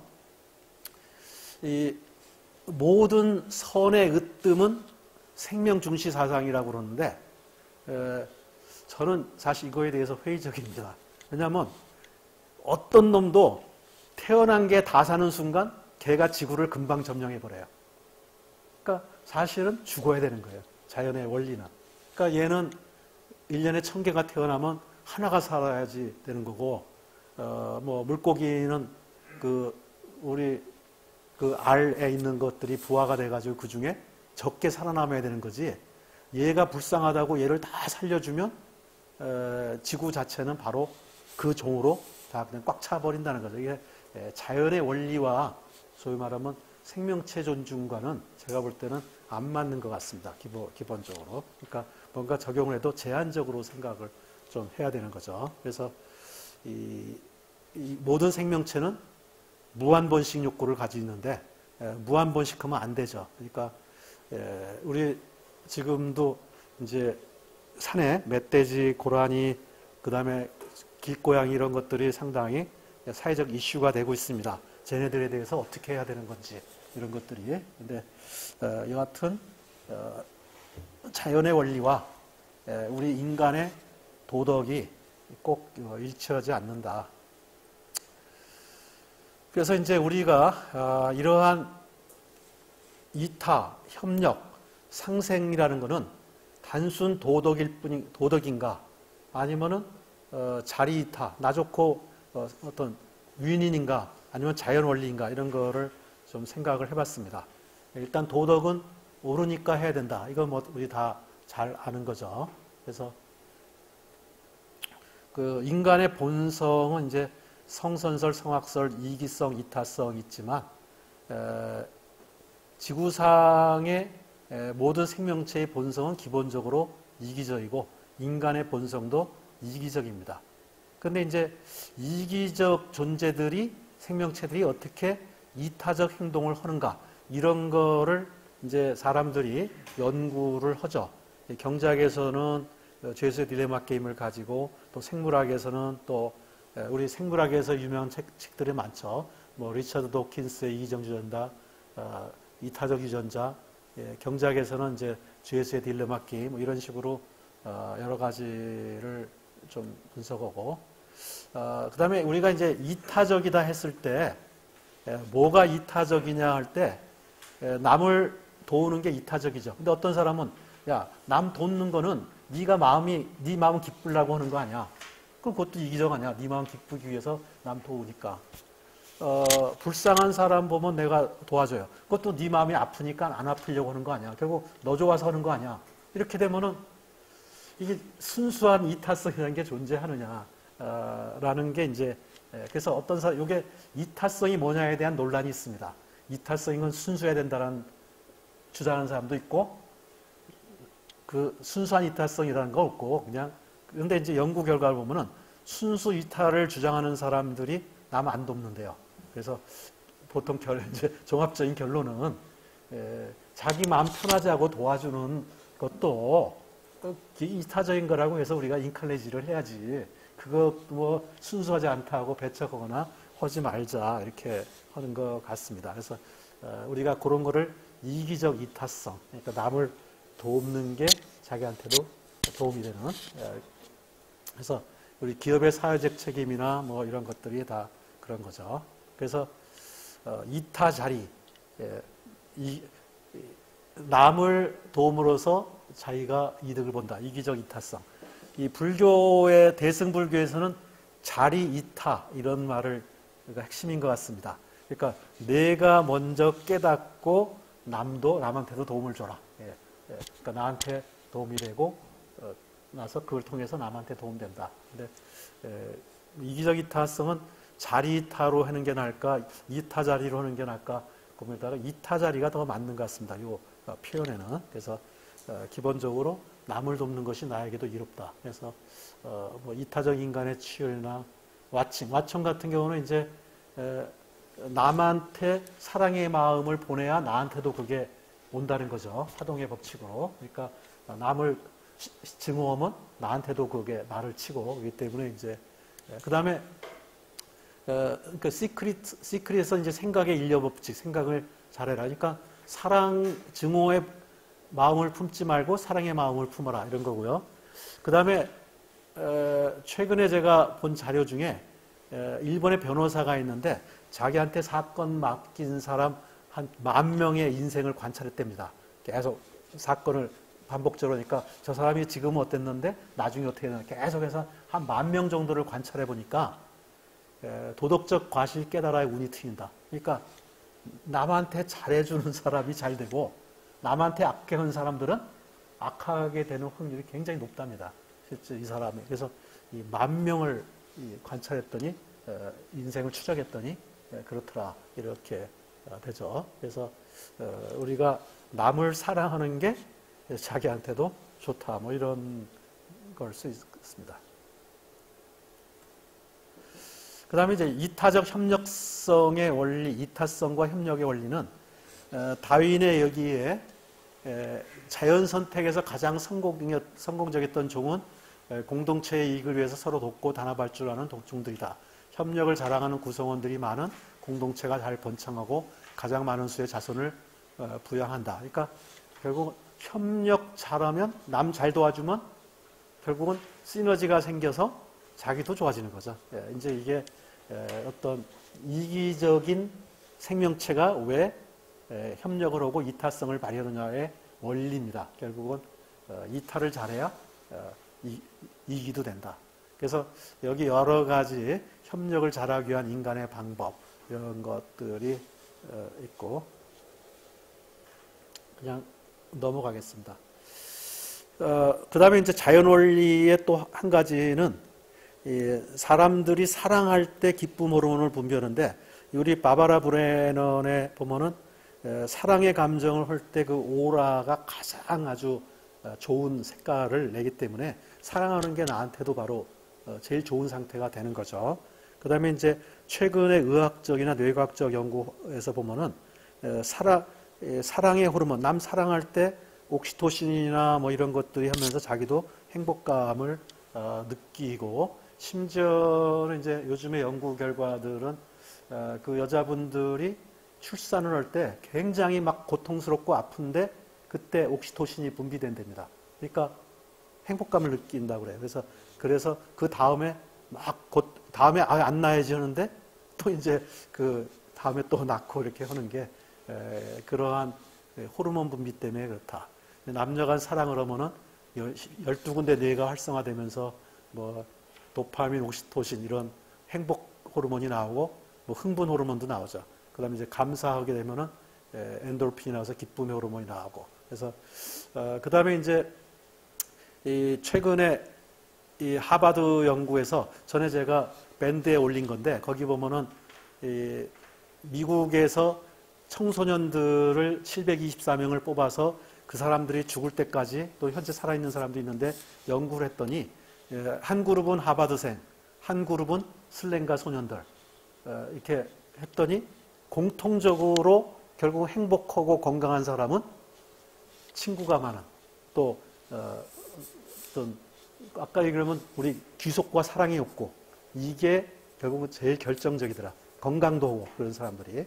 그래서 환자들도 누군가가 나를 언제든지 내가 필요하면 도와줄 거다라는 사람이 있는 사람이 없는 사람보다 회복도 빠르고 이제 이러니까 사람은 서로의 이렇게 관계의 이 호르몬 이게 상당히 건강과 행복에 영향을 미친다. 그래서 결국 우리가 이웃과 같이 하나의 공동체로 이렇게 살아가는 게 인생의 행복과 건강을 가져다 준다라는 거죠. 그러니까 원래 인간 자체가 그렇게 남을 사랑하고 공동체 의식을 느끼고 할 때 결국은 경제적 이득이 오는 이득은 둘째치고 내 몸 자체가 행복해지고 건강해진다라는 거죠. 그 다음에 이제 자연원리 두 번째는 우리 이제 깨달음으로 결국 우리 다 같은 하나인데 결국은 아까 자비라는 얘기했지만 타인의 아픔이 나의 아픔 같이 공동체로 이렇게 돼야 된다는 거죠.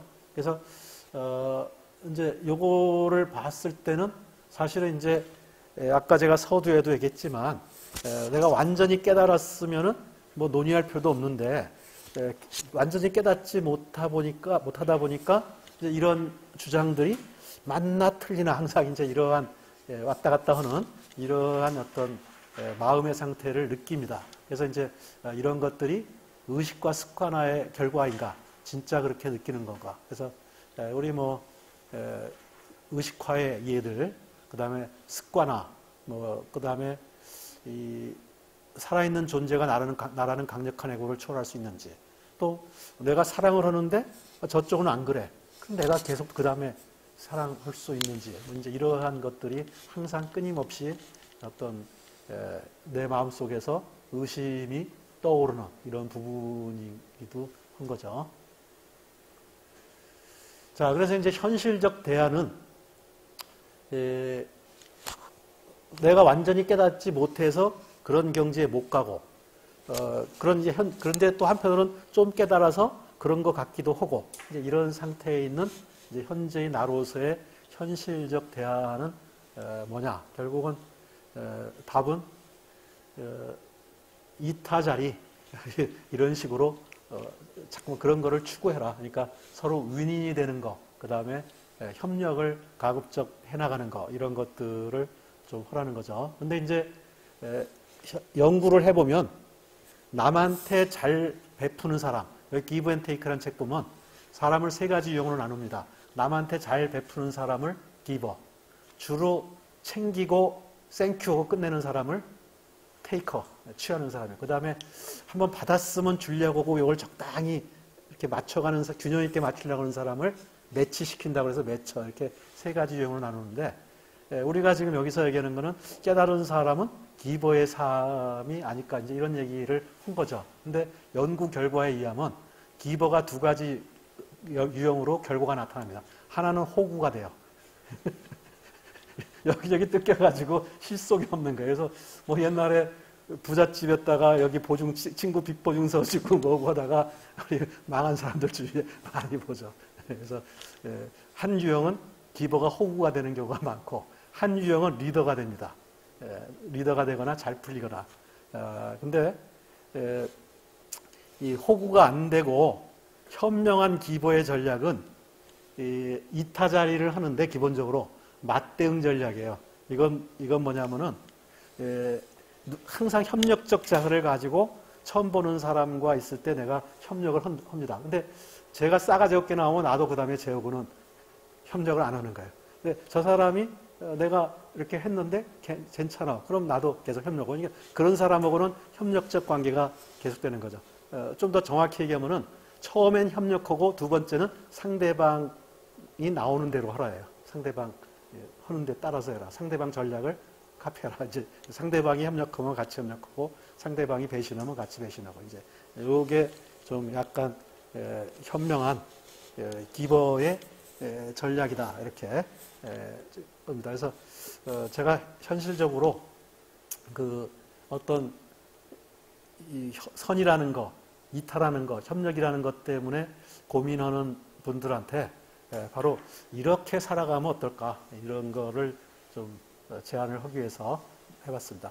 그 다음에 이제 깨달음과 자유 부분으로 가서는, 자유라는 게 이제 구속에 얽매이지 않고 자기 마음대로 행동하는 일 또는 그런 상태인데, 제가 볼 때 자유를 두 가지로 봤습니다. 하나는 자기 희망에 따라 행동하는, 또 그 다음에 두 번째는 가치관, 내 양심과 어떤 데 부딪히죠. 그래서 양심에 따라 행동하는, 이렇게 봤습니다. 그래서 이거는 이제 불교에서 해탈이라는 거를 심해탈, 해해탈 이렇게 보고, 결국 이제 무명과 무지가 고통을 낳고 깨달으면 평화하고 무해자재에서 자유가 얻어진다. 그래서 탐욕을 없애는 번뇌장, 그다음 무명의 소지장, 그래서 이걸 없애면 이렇게 된다. 이렇게.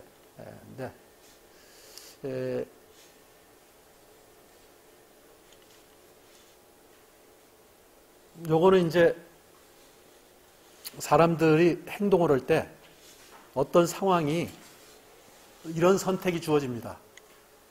갑이란 행동과 을이란 두 개의 행동을 할 수 있는데, 이 행동을 하면은 올바라요. 가치에 맞고 양심에 맞아요. 근데 나한테 손해가 와요. 을이란 행동을 취하면은 양심적이지는 않지만 나한테 이익이 와요. 간단히 생각하면 교통신호가 있는데 아무도 없고 경찰도 없어요, 지금은. 근데 빨간불이야. 근데 이거 갈까 말까. 뭐 건너는 사람도 없고 아무도 없는데, 이거 법을 안 지키면 나한테 좀 이익이죠. 법 지키면 양심에 맞지만 뭐 좀 느려지죠. 항상 이제 특히 우리나라는 이런 상황에 굉장히 많이 놓였습니다. 미국 사회는 이런 걸 안 만들려고 무지하게 사회가 노력해서 이렇게 만들어놔요. 법 지키는 놈이 이익도 보고 안 지키면 박살나고, 이런 거를 미국은 사회 시스템을 이렇게 만들려고 노력을 많이 하는데, 우리는 사회 법망이 굉장히 엉성해서 법 지키면 뭐지 손해인 것 같은 이런 상황이 굉장히 많이 연출이 됩니다. 실제 상황이. 그래서 한국 사람들은 이런 상황에 많이 놓이는데, 이걸 택할 거냐, 이걸 택할 거냐인데 제가 볼 때 많은 사람들은 100% 가치지향적인 사람도 거의 없고 100% 이익지향적인 사람은 가끔 있더라고요.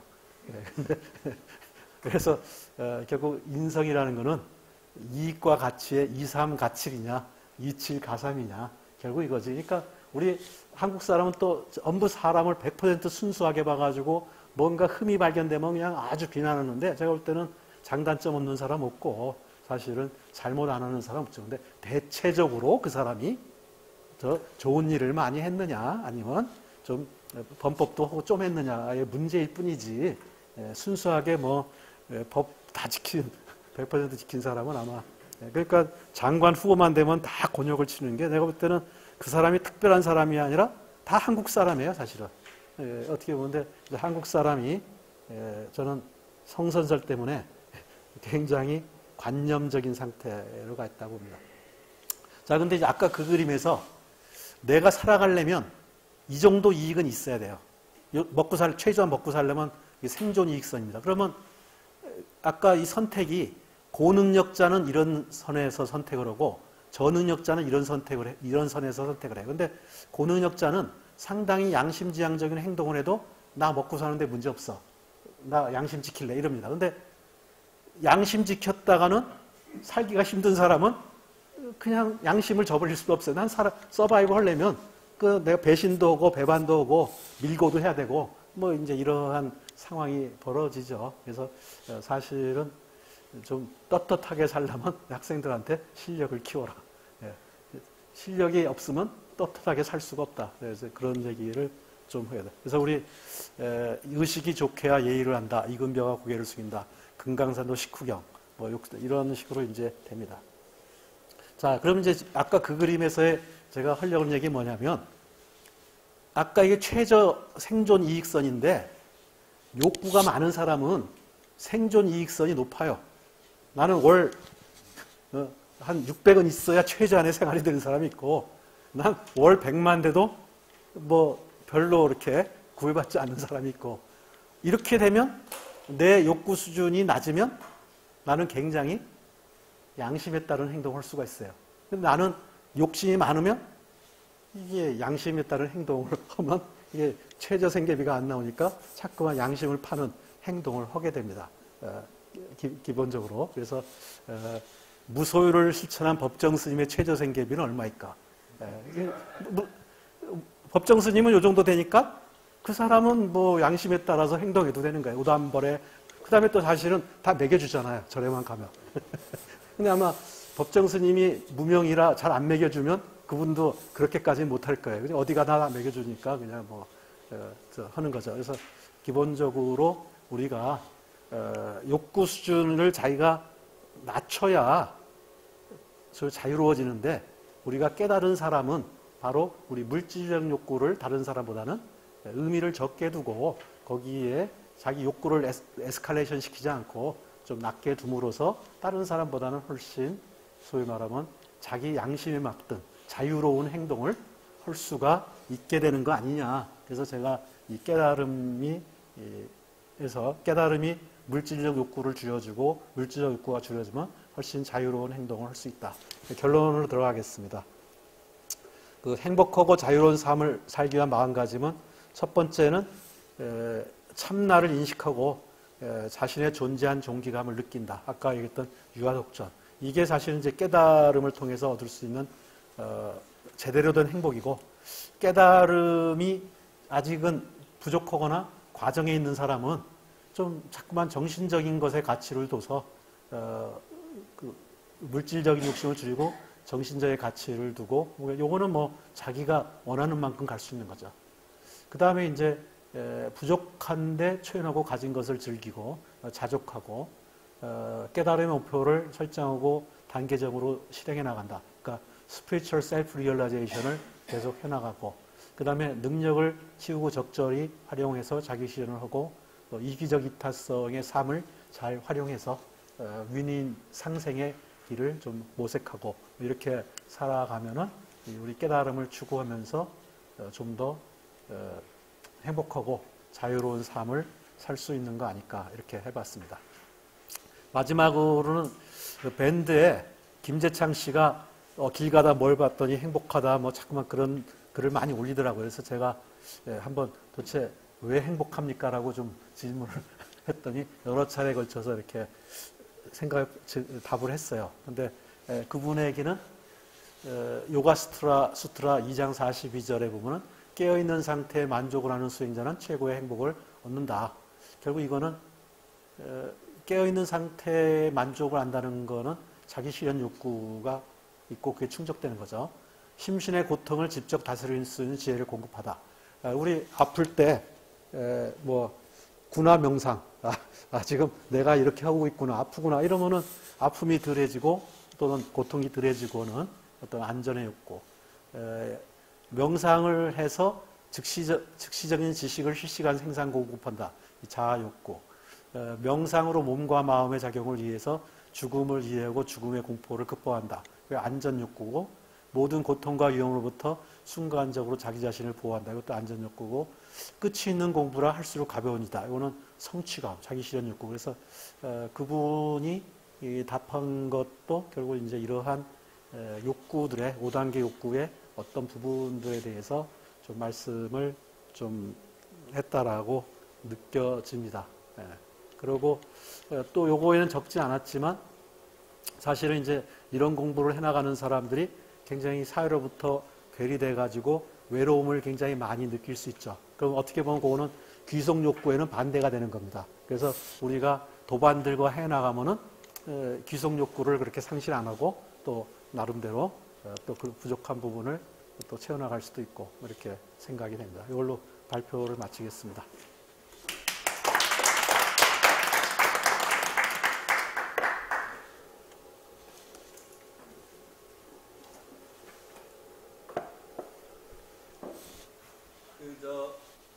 좋은 강의 주신 분께 다시 한번 감사합니다. 우리가 이제는 보통 그 행복이나 이 자유에 대한 강의가 크게 한 두 가지 있는 것 같아요. 보통 일반 사람을 강의를 하면 일반 사람들이 지금보다 좀 나아지고 조금 더 괜찮을 수 있죠. 강의 하나 있고 보통은 이제 궁극적인 깨달음을 통해서 가는 방법을 통해서 아예 문제점이 없는 데 있다 보니 하는 쪽이고 책도 대개는 그쪽만 다가가면 되는 걸로 하는데 중간 갈등 같은 것까지 이건 다 이제 경합해서 그래서 사실 시간이 좀 짧죠. 굉장히 많은 내용인데 그리고 또 많다가 보니까 약간 좀 제가 볼 때 엇갈린 것도 있어 보이기는 합니다. 그런데 그 깨달아가려고 하는 사람의 목표와 그 중간 과정에 있는 괴리와 이런 것까지는 뭐 그렇게 사실 딴 데서 많이 있질 않거든요. 그런 쪽에는 오늘 굉장히 훌륭한 접근이 아니었나 하는 생각이 듭니다. 질문, 또 못마땅한 거에 대한 지적, 뭐 이런 거 있으면 주시기 바랍니다. 아무거나 막 하셔도 됩니다. 저 진짜 좀 궁금한데, 항상 깨달음에 대해서 얘기를 하면 왜 언제나 나는 누구인가, 그러니까 그러면 과거로 가야 되잖아요. 내가 누군지를 알려면 어디서 왔는지도 알려면 과거로 가야 되잖아요.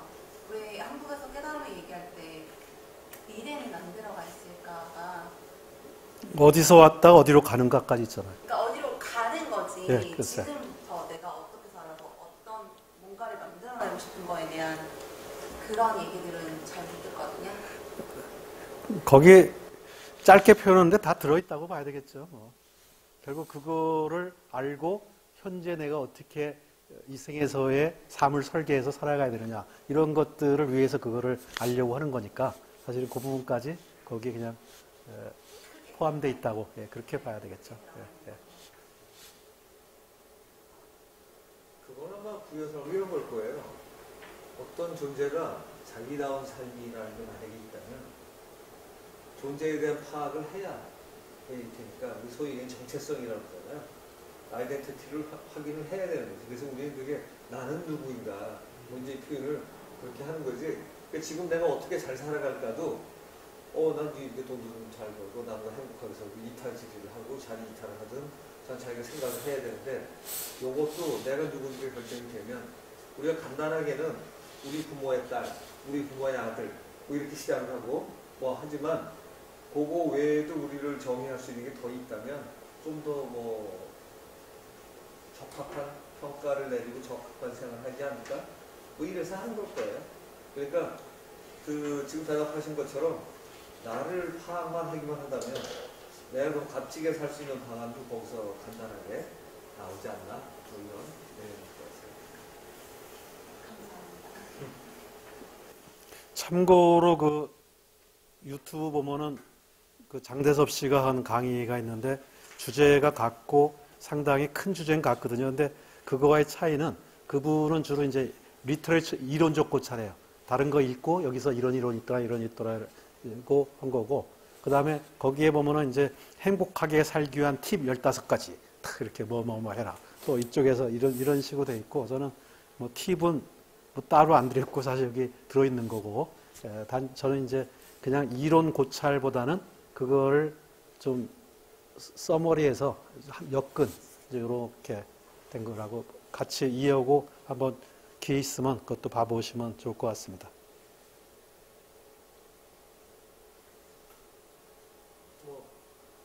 아까 질문하려고 모시다가 예. 어떻게 설명해 줄지 모르지만 전체적으로 가면서 어떻게 되는 얘기를 잘 해주셔서 좋았습니다. 여러 가지 좋았고요. 그런데 컴퓨터 자 어떻게 해야 되는 것인지 그거 한 가지 하고 선생님도 늘 말씀하셨지만 별로 심각하게 생각하지 않았었는데 오늘은 유아 독점이라는 얘기가 2번 나오는데 이걸 어떻게 잘 구체적으로 설명할 수 있는지 그 가지 좀 컴패션에 대해서는 남 교수님이 전하실 것 같고요. 자비. 그 다음에 유아독전은 제가 기억하는 걸로는 결국은 나라는 존재가 굉장히 아주 존중한 존재다. 근데 이제 그 나라는 것 자체가 다른 사람 빼고 내가 상대적으로 최고라는 게 아니라 나도 그렇고 너도 그렇고 그 나라는 좁은 의미의 나가 아니라 전체 나죠. 우리 모두가 각자가 굉장히 비교할 수 없을 정도로 귀중한 존재다. 이렇게 이해를 하고 있습니다. 석가모니가 유아독전이라고 했는데 그 유아독전을 우리한테 이렇게 갖다 붙일 수 있느냐 그것 때문에 갖다 붙일 수 있다고 말씀하셨죠. 선생님이 그러니까 이제 오늘 이제 강의를 듣다 보니까 과연 나한테 갖다 붙일 수 있는 거냐 그런 의구심이 들어요.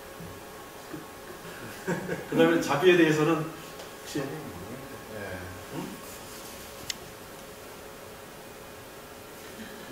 저도 자비에 대해서는 불교의 깊이 뭐 사실을 모르고 이제 주워 들은 얘기, 본 얘기 이런 거에 가벼운 이런 것들을 그냥 조합해서 했을 뿐이고 그 아까 제가 설명한 대로 그 불교 좀 공부한 사람이 그런 얘기를 하더라고요. 이 자비랑 charity, 우리 자선이랑 뭐가 다르냐? 자선은 저 사람이 참 불쌍하구나. 그러니까 내가 도와주는 거는 자선이고 저 사람이 불쌍하다고 남으로서 생각하는 게 아니라 나로서 아까 손가락처럼 검지손가락 입장에서 새끼손가락이 아프면 같이 고통을 느껴서 내가 도와주는 거는 자비고 그래서 charity라고 영어로 번역 안 하고 compassion이라고 단어를 쓴다. 이렇게 거기까지는 들었고요. 그 이상은 저도 잘 모릅니다.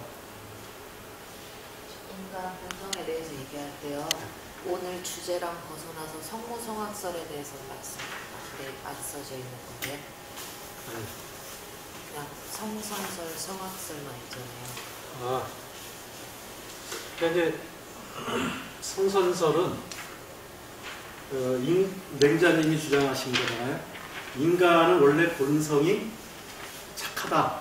그리고 선이라는 거를 좀 더 풀었으면 인, 의, 예, 지시. 어질고 의리를 알고 예를 알고 이제 이런 거고. 그래서 근데 사람들 행동을 목격해 보니 안 그런 사람들도 있더라. 근데 쟤는 원래는 옥인데 흙이 묻어서 그러니 교육을 통해서 이 흙을 자꾸만 닦아내면 원래 본성인 인의 지신이 빛날 거다. 이런 게 이제 성설이고 순자의 성악설은 악하다는 게 아니라 인간은 이기적이다. 기본적으로. 근데 그 목표는 똑같습니다. 그 인간이 인의 예지신과 같은 행동을 하도록 만들어야 된다는 것은 똑같은데, 맹자는 원래 그런 거니까 닦아내면 된다. 교육을 통해서 원래 본성을 찾아내면 된다는 거고, 순자는 이기적인 인간이 인의 예지신을 알게 하려면 인의 예지신의 행동을 하는 게 본인한테 이익이 되도록 사회를 만들어야 된다. 그래서 그거는 법가사상으로 연결됩니다. 예, 소위 말하는 법제도이라는 걸 해서, 그러니까 소위 말하는 인의 예지신을 안 지키는 놈은 박살내고, 인의 예지신을 지켜야 이제 인캐리도 하고, 또 서로 붙여줘서 그런 사람들은 서로 간에 같이 모여서 뭔가 시너지도 하고, 그래서 인의 예지신의 행동을 하는 게 본인한테 이로운 사회를 제도적으로 만들자, 이런 건데, 오늘날의 모든 이론은 사실은 순자의 이론과 같죠. 뭐 경제학의 이론, 심리학의 이론.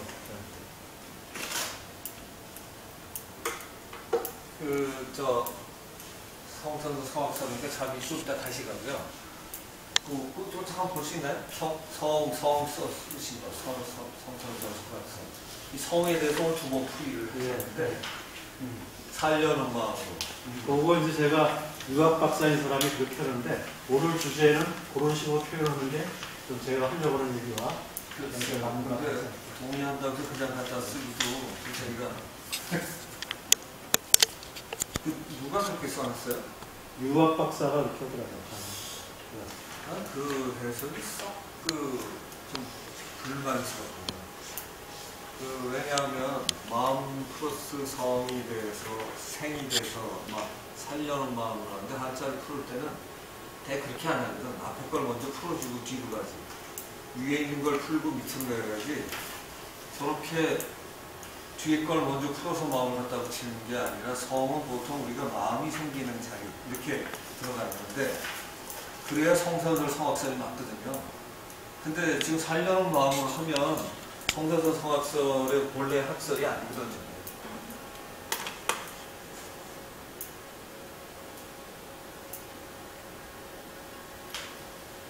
아까 페이지 어디 있는데 보시면 페이지 28. 28페이지.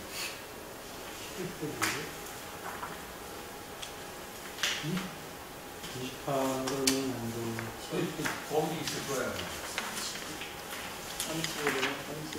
31?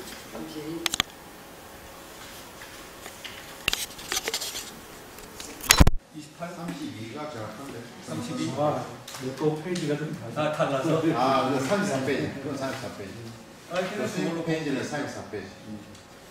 그 페이지 늘어나더라. 인간의 본성, 성성과 성악설. 32. 근데 그거보다는 아까 성이라는 거를 11페이지 정리한 거. 11페이지도 나와있고 28페이지도 나와있고. 여기, 아까 28페이지 여기 있습니다. 인간의 본성, 거기서. 네. 그래갖고 신 플러스 성을 이렇게 하는 발표가 굉장히 위험한 발표가 아닌가 저는 이런 생각을 해요. 왜냐하면 이거는 무지한 소수설이거든.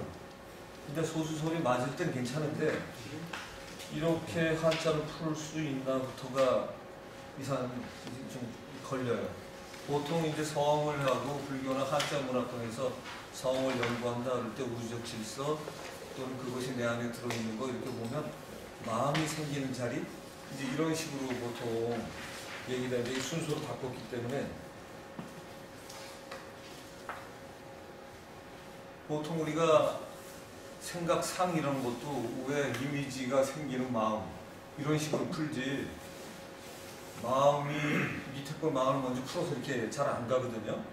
그래서 이건 해법 풀 때 하자가 이게 조금 좀 이상하지 않나 이런 생각이 좀 들어요. 그래서 뭐 책 쓰는 분들은 자유이긴 한데, 성선설 성악설의 개념을 그 양반은 성대에서 유학 박사 하신 분인데, 이렇게 해서 우리 일반적으로 아까 저희 그 생명체의 본질이 뭔가를 얘기할 때는 사실 이렇게 푸는 게 상당히 좀 연결이 되는 것 같아서 제가 인용을 했습니다. 예. 그렇게 더 연결이 안 되는 거 아닌가요? 저는 연결이 좀 잘 돼서. 그러니까 아니 기본, 이제 네, 기본적으로 생명을 이제 살라는 걸로 하니까 생존. 네, 생존과 한자의 생명도 해석이 한 두 가지 있기 때문에 그리고 이제 그 아까 자비 같은 경우도 그렇죠. 그 실제로 불교는 지금 인드라망도 있고 뭐 이래서 뭔가 다 연결이 다 돼 있다고 보기 때문에 다른 것이 없이 내가 존재할 수 없다고 돼 있잖아요. 나의 존재는 모두 다른 것이 있기 때문에 있다 그러니 그런 또 다른 나를 위한 자비라는 건 결국 어떤 데다 도와줘도 자기를 돕는 이런 일이 컨셉이 되면 이제 자비 행위고, 자비 행위 되면 우리가 공부할 때 깨달아가서 하는 6가지 그 수행법이 뭐더라? 그 깨닫는 아까 얘기하신 반야신경에 이게 반야신경에 있는 거 반야를 깨달는 거 6바람일 중에 제일로 치는 이유가 자비 같은 경우는 그 다음으로 치거든요. 그걸 바탕으로 해서 인드라망의 원리까지 따지면 이제 본질적인 자기를 거기서 또 깨쳐야 되는 거죠. 그렇게 해서 한데 자비는 이미 다 깨치진 않았어도 나 없이 더 사람들 없이 내가 있을 수 없다. 이 우주는 모든 게 공유되고 같다. 이런 것까지 들어간 상태가 일종의 이제 자비라 좀 우리가 일종의 자선 중에는 최고의 자선이죠. 자선 중에 그렇게 보시면 불교에서 얘기한 자비 컨셉일 거예요. 뭐 하나 또 있었는데? 질문하셨던 게 자비 말고 하나 또 있잖아요. 유아독존. 유아독존도 해석을 한자대로 해놓고 내야 좀 더 자극적이 돼요. 천상천하 유아독존이잖아요. 네. 그러니까 우주에 나만이 홀로 존귀하다야 그게. 내가 존귀하다가 아니라 나만이 홀로 존귀하다. 유자가 들어가서. 그러니까 우리가 이제 그 유심론 하면 오직 마음, 유물은 오직 물 이렇게 들어가는 거잖아요. 그냥 그게 중요한 게 아니라 오직. 그러니까 오직 나만이 존귀하다는데 해석은 뭐 이제 정규 말씀하신 대로 나만이 존귀한데 그 나이가 참나 우주 같은 나, 뭐 이런 나면은 충분히 존귀하죠. 최고로 존귀한 거죠.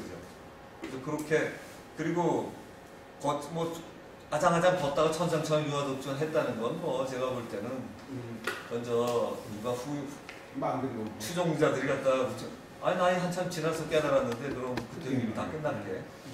그런 경우는 그래봤자 의미가 별로 없는 거죠.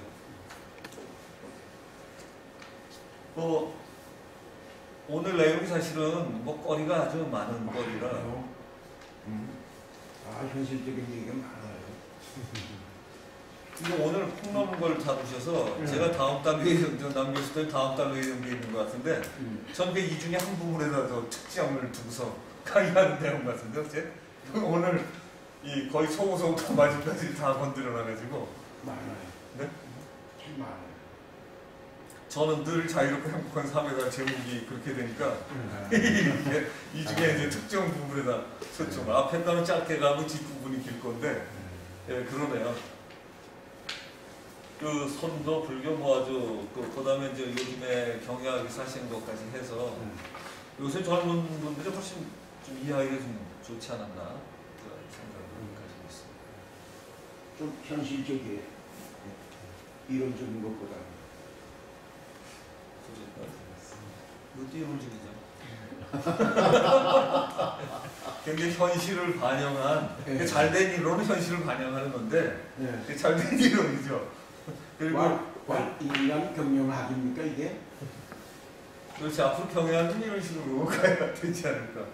여기에 필요한 네. 그 교육시켜서 깨닫게 만들고 어떻게 보면 교육이 이걸 위해서 가는 거겠죠. 그 행복 이런 것까지 더 집어넣어서 교육하면 훨씬 좋겠죠. 이렇게 하면 학생들이 조금 잘 몇개 들어갈 것 같은데. 우선 공부 자체를 하게 되는 뭐 당위성 이런 것 좀 생기지 않을까 생각이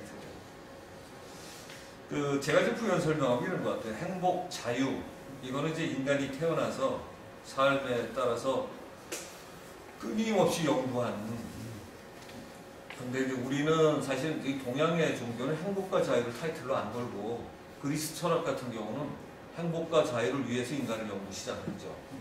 그래서 그리스 철학의 아주 유명한 대가들은 전부 다 행복, 자유를 얘기를 나누셨는데 종교에서는 희한하게도 우리 이쪽의 종교들은 행복, 자유가 중요하지 않았어요. 네. 거의 진리 탐구에 초점을 네. 맞췄어요. 너무 그래요. 근데 저도 개인적으로는 그러다 보니까 행복, 자유를 위해서 공부한 거를 놓치지 않았다는 생각이 있어서 저도 제목이 행복과 자유라는 컨셉이 들어가는 건데 진리 깨달은 거 그렇게 안 하려면 진리를 깨닫는 이유는 뭘까? 뭐 이런 생각도 하고 진리이기 때문에 깨닫는 사람도 있긴 하지만 그래서 저는 오늘 전체적으로 보면 폭넓게 강의하게 좀 제가 볼 때 좀 다듬어지면 우리 학교에서도 한번 시간을 조금 더 가져가고 일반 사람들에 대한 문제점하고 깨달은 정도 이렇게 앞에 처음에 앞에다 깨달은 정도 단계 요거를 하나 넣으면 좀 더 좋지 않을까요? 깨달음 단계별로 뭐 이런 식으로 하면 이게 우리가 보통 깨달음은 궁극적 깨달음을 얘기하니까 깨달음 단계별로 오늘 딱 이 주제가 이건데 어떻게 보면 좀 과정에 있는 사람들을 위한 강의입니다. 제가. 그렇죠. 사실은 깨달아가 사실 거의 다 그 사람들인데 진짜 깨달은 사람이 어디 있겠어, 그죠? 그러니까 거의 이 과정에 있는 건데. 그리고 오늘 제가 볼 때는 저 발표하신 내용 중에 꽤 좀 뭐라 그러나 보통 잘 안 나와 있는데 좋았던 내용이 그건 혼자 쓰셨는지 그 책도 어디에 있는지 모르겠는데 메스로 인간연구 5단계 약을 써놓고 그 넘어갔다 해도 앞에 거 안 걸리는 거 아니라 걸리는 확률이 떨어지는 거다 뭐 이런 표현은 원래 있는 이론이고 그림은 제가 그린 겁니다. 어디 책에 써 어디선가 저도 봤을 것 같아요. 그 책에 써 있나? 예. 메스로 책에 써 있을지도 모르겠어요. 메스로 책에는 없고요. 거기 없고. 아마 다른 우리 보신 적 있어요? 못 봤어요.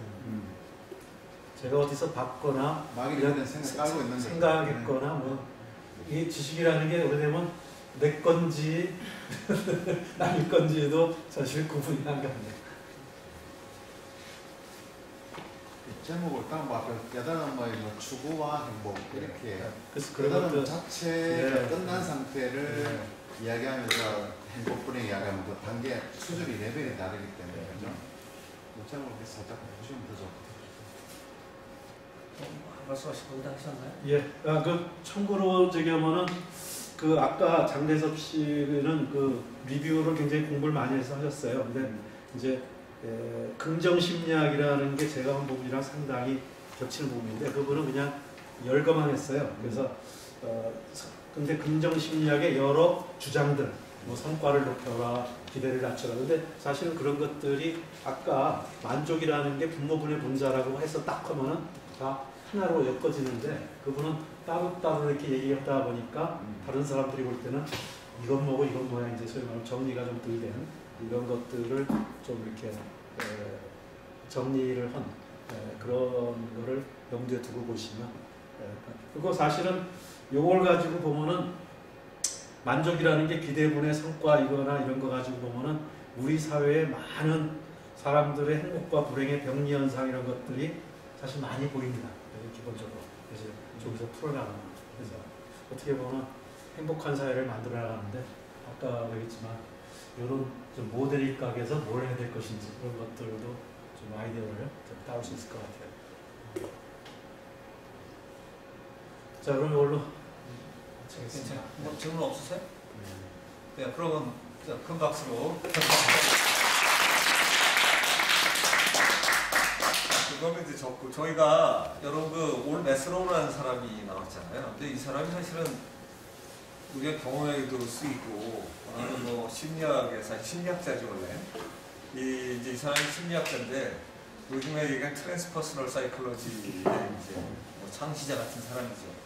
이 사람이 이제 유럽에 있다가 미국으로 망명을 하고 미국 망명보다 미국으로 건너가서 그리고 이 사람이 연구를 해야 되는데 이게 트랜스퍼스널 사이클로지라 인간 자체에 공유되기도 하고 초월되기도 한 누구에게 내재되어 있는 요새 트랜스퍼스널을 그래서 요즘에는 예전에 초월 심리학 이렇게 번역하다가 요새는 포월 심리학, 초월과 내포가 동시에 대한 이렇게 하고 어느 교수가 아주 번역을 잘했어요. 포월 심리학 이렇게 번역하신 분이 생겼는데 이 메슬로우라는 분이 공부를 하기 위해서 우리는 이제 명상이 깊어지면 그 하나의 피크 익스퍼런스라고 그러죠. 아주 열망이 가득한 상태를 넘어져서 그 삼정이라고 따지면 삼선정, 석가 얘기하면 사선정이 끝이라고 그럴 때 삼선정 정도 되는.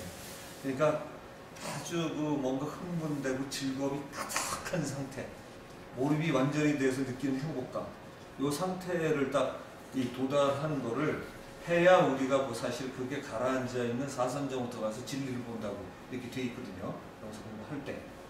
그러니까 그걸 안 넘어가면 못 본 거죠. 그런데 그럴 때에 대상과 내가 하나가 되는 거야. 주체와 객체가 하나가 되는 거야. 그 체험을 넘어가야 되는데 그런 체험 중에 특별한 체험을 갖다 이제 이 사람이 절정 체험으로 우리 번역을 하고 메스로우라는 사람이 피크 익스페리언스라는 용어를 썼어요. 그러니까 뭔가 그럴 때 미래가 보이기도 하고 과거도 보이기도 하고 자기 전생 체험도 하게 되고 또 여러 가지 많은 게 체험이 나타나는데 그 체험이 나타나고 일 때는 공부를 덜 한 거예요.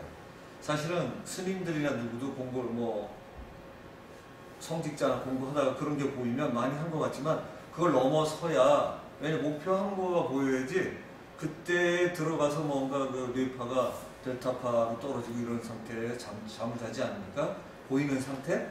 이거는 사실 그걸 넘어서야 된다는 거거든요. 그런데 그때가 피크 익스피리언스가 되면 이제 그런 생각을 할 수 있는 단초가 생긴 거죠. 실마리. 그러니까 그게 되고 나면 그걸 연구를 해서 그 체험이 꾸준하게 만들어가면 그걸 고온 체험이라고 그래요. 그래서 플라토 익스피리언스죠.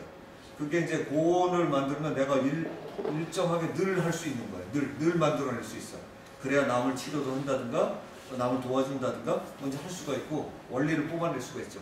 근데 그게 되고 나면 이제 우리가 얘기하는 아까 제 사선정 같은 걸로 해서 이제 진리를 맛보게 이제 되는 건데 사실은 쾌락이나 희화락에 해당하는 상태가 그 삼선정에 해당하는 그때 피크 익스피리언스 때 이제 뭔가 팍 오죠.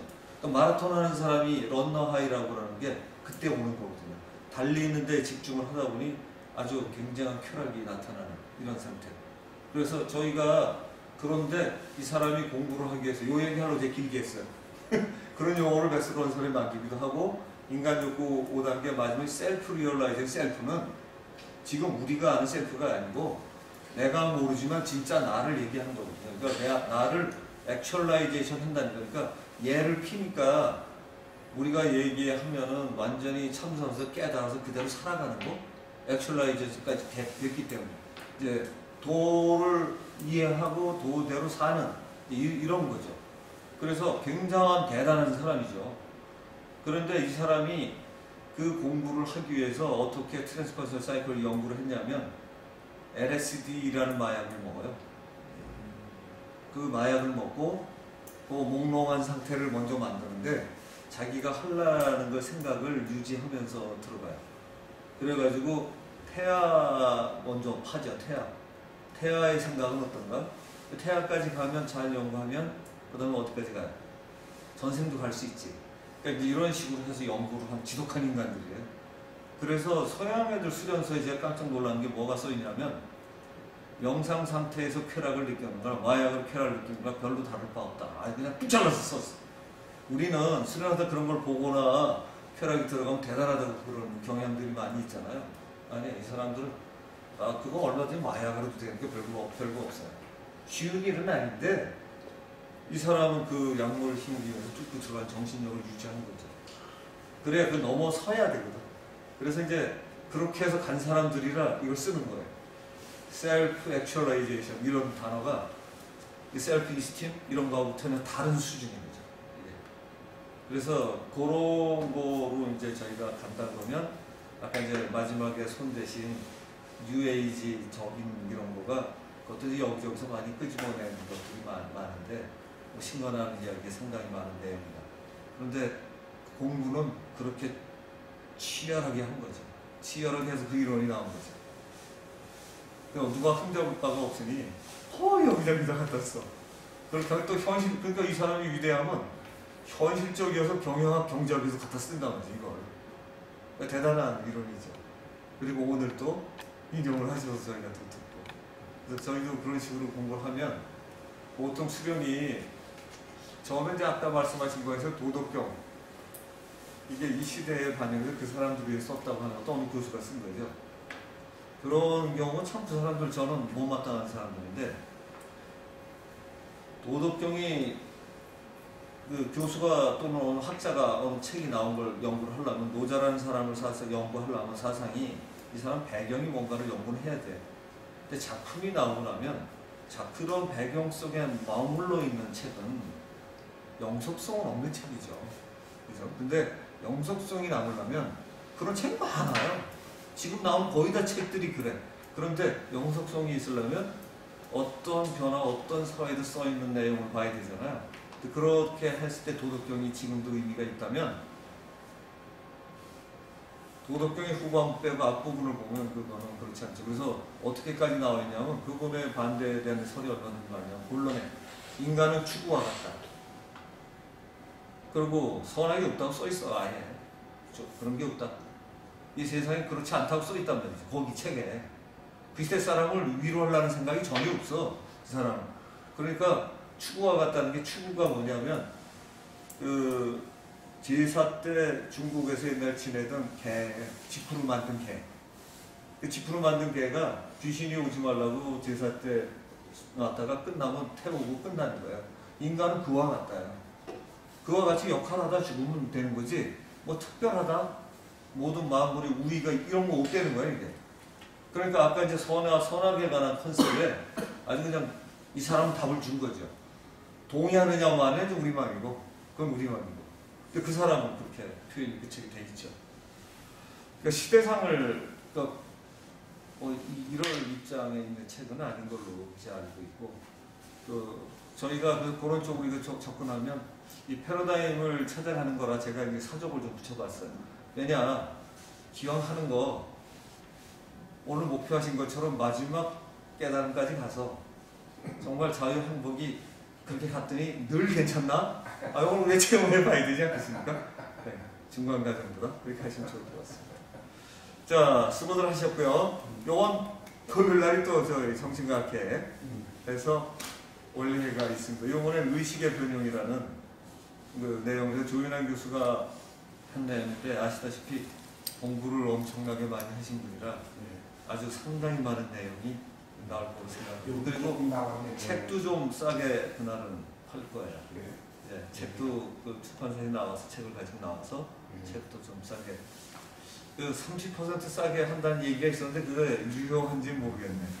예, 그건 유효한지 모르겠는데 저만 그날 책은 가지고 옵니다. 그래서 좀 들으시고 하시면 좋을 것 같아요. 오늘 깨달음이라는 건 의식의 변형이잖아요, 그죠? 의식이 바뀌는 거니까. 자, 여러분들 오늘 수고하셨습니다.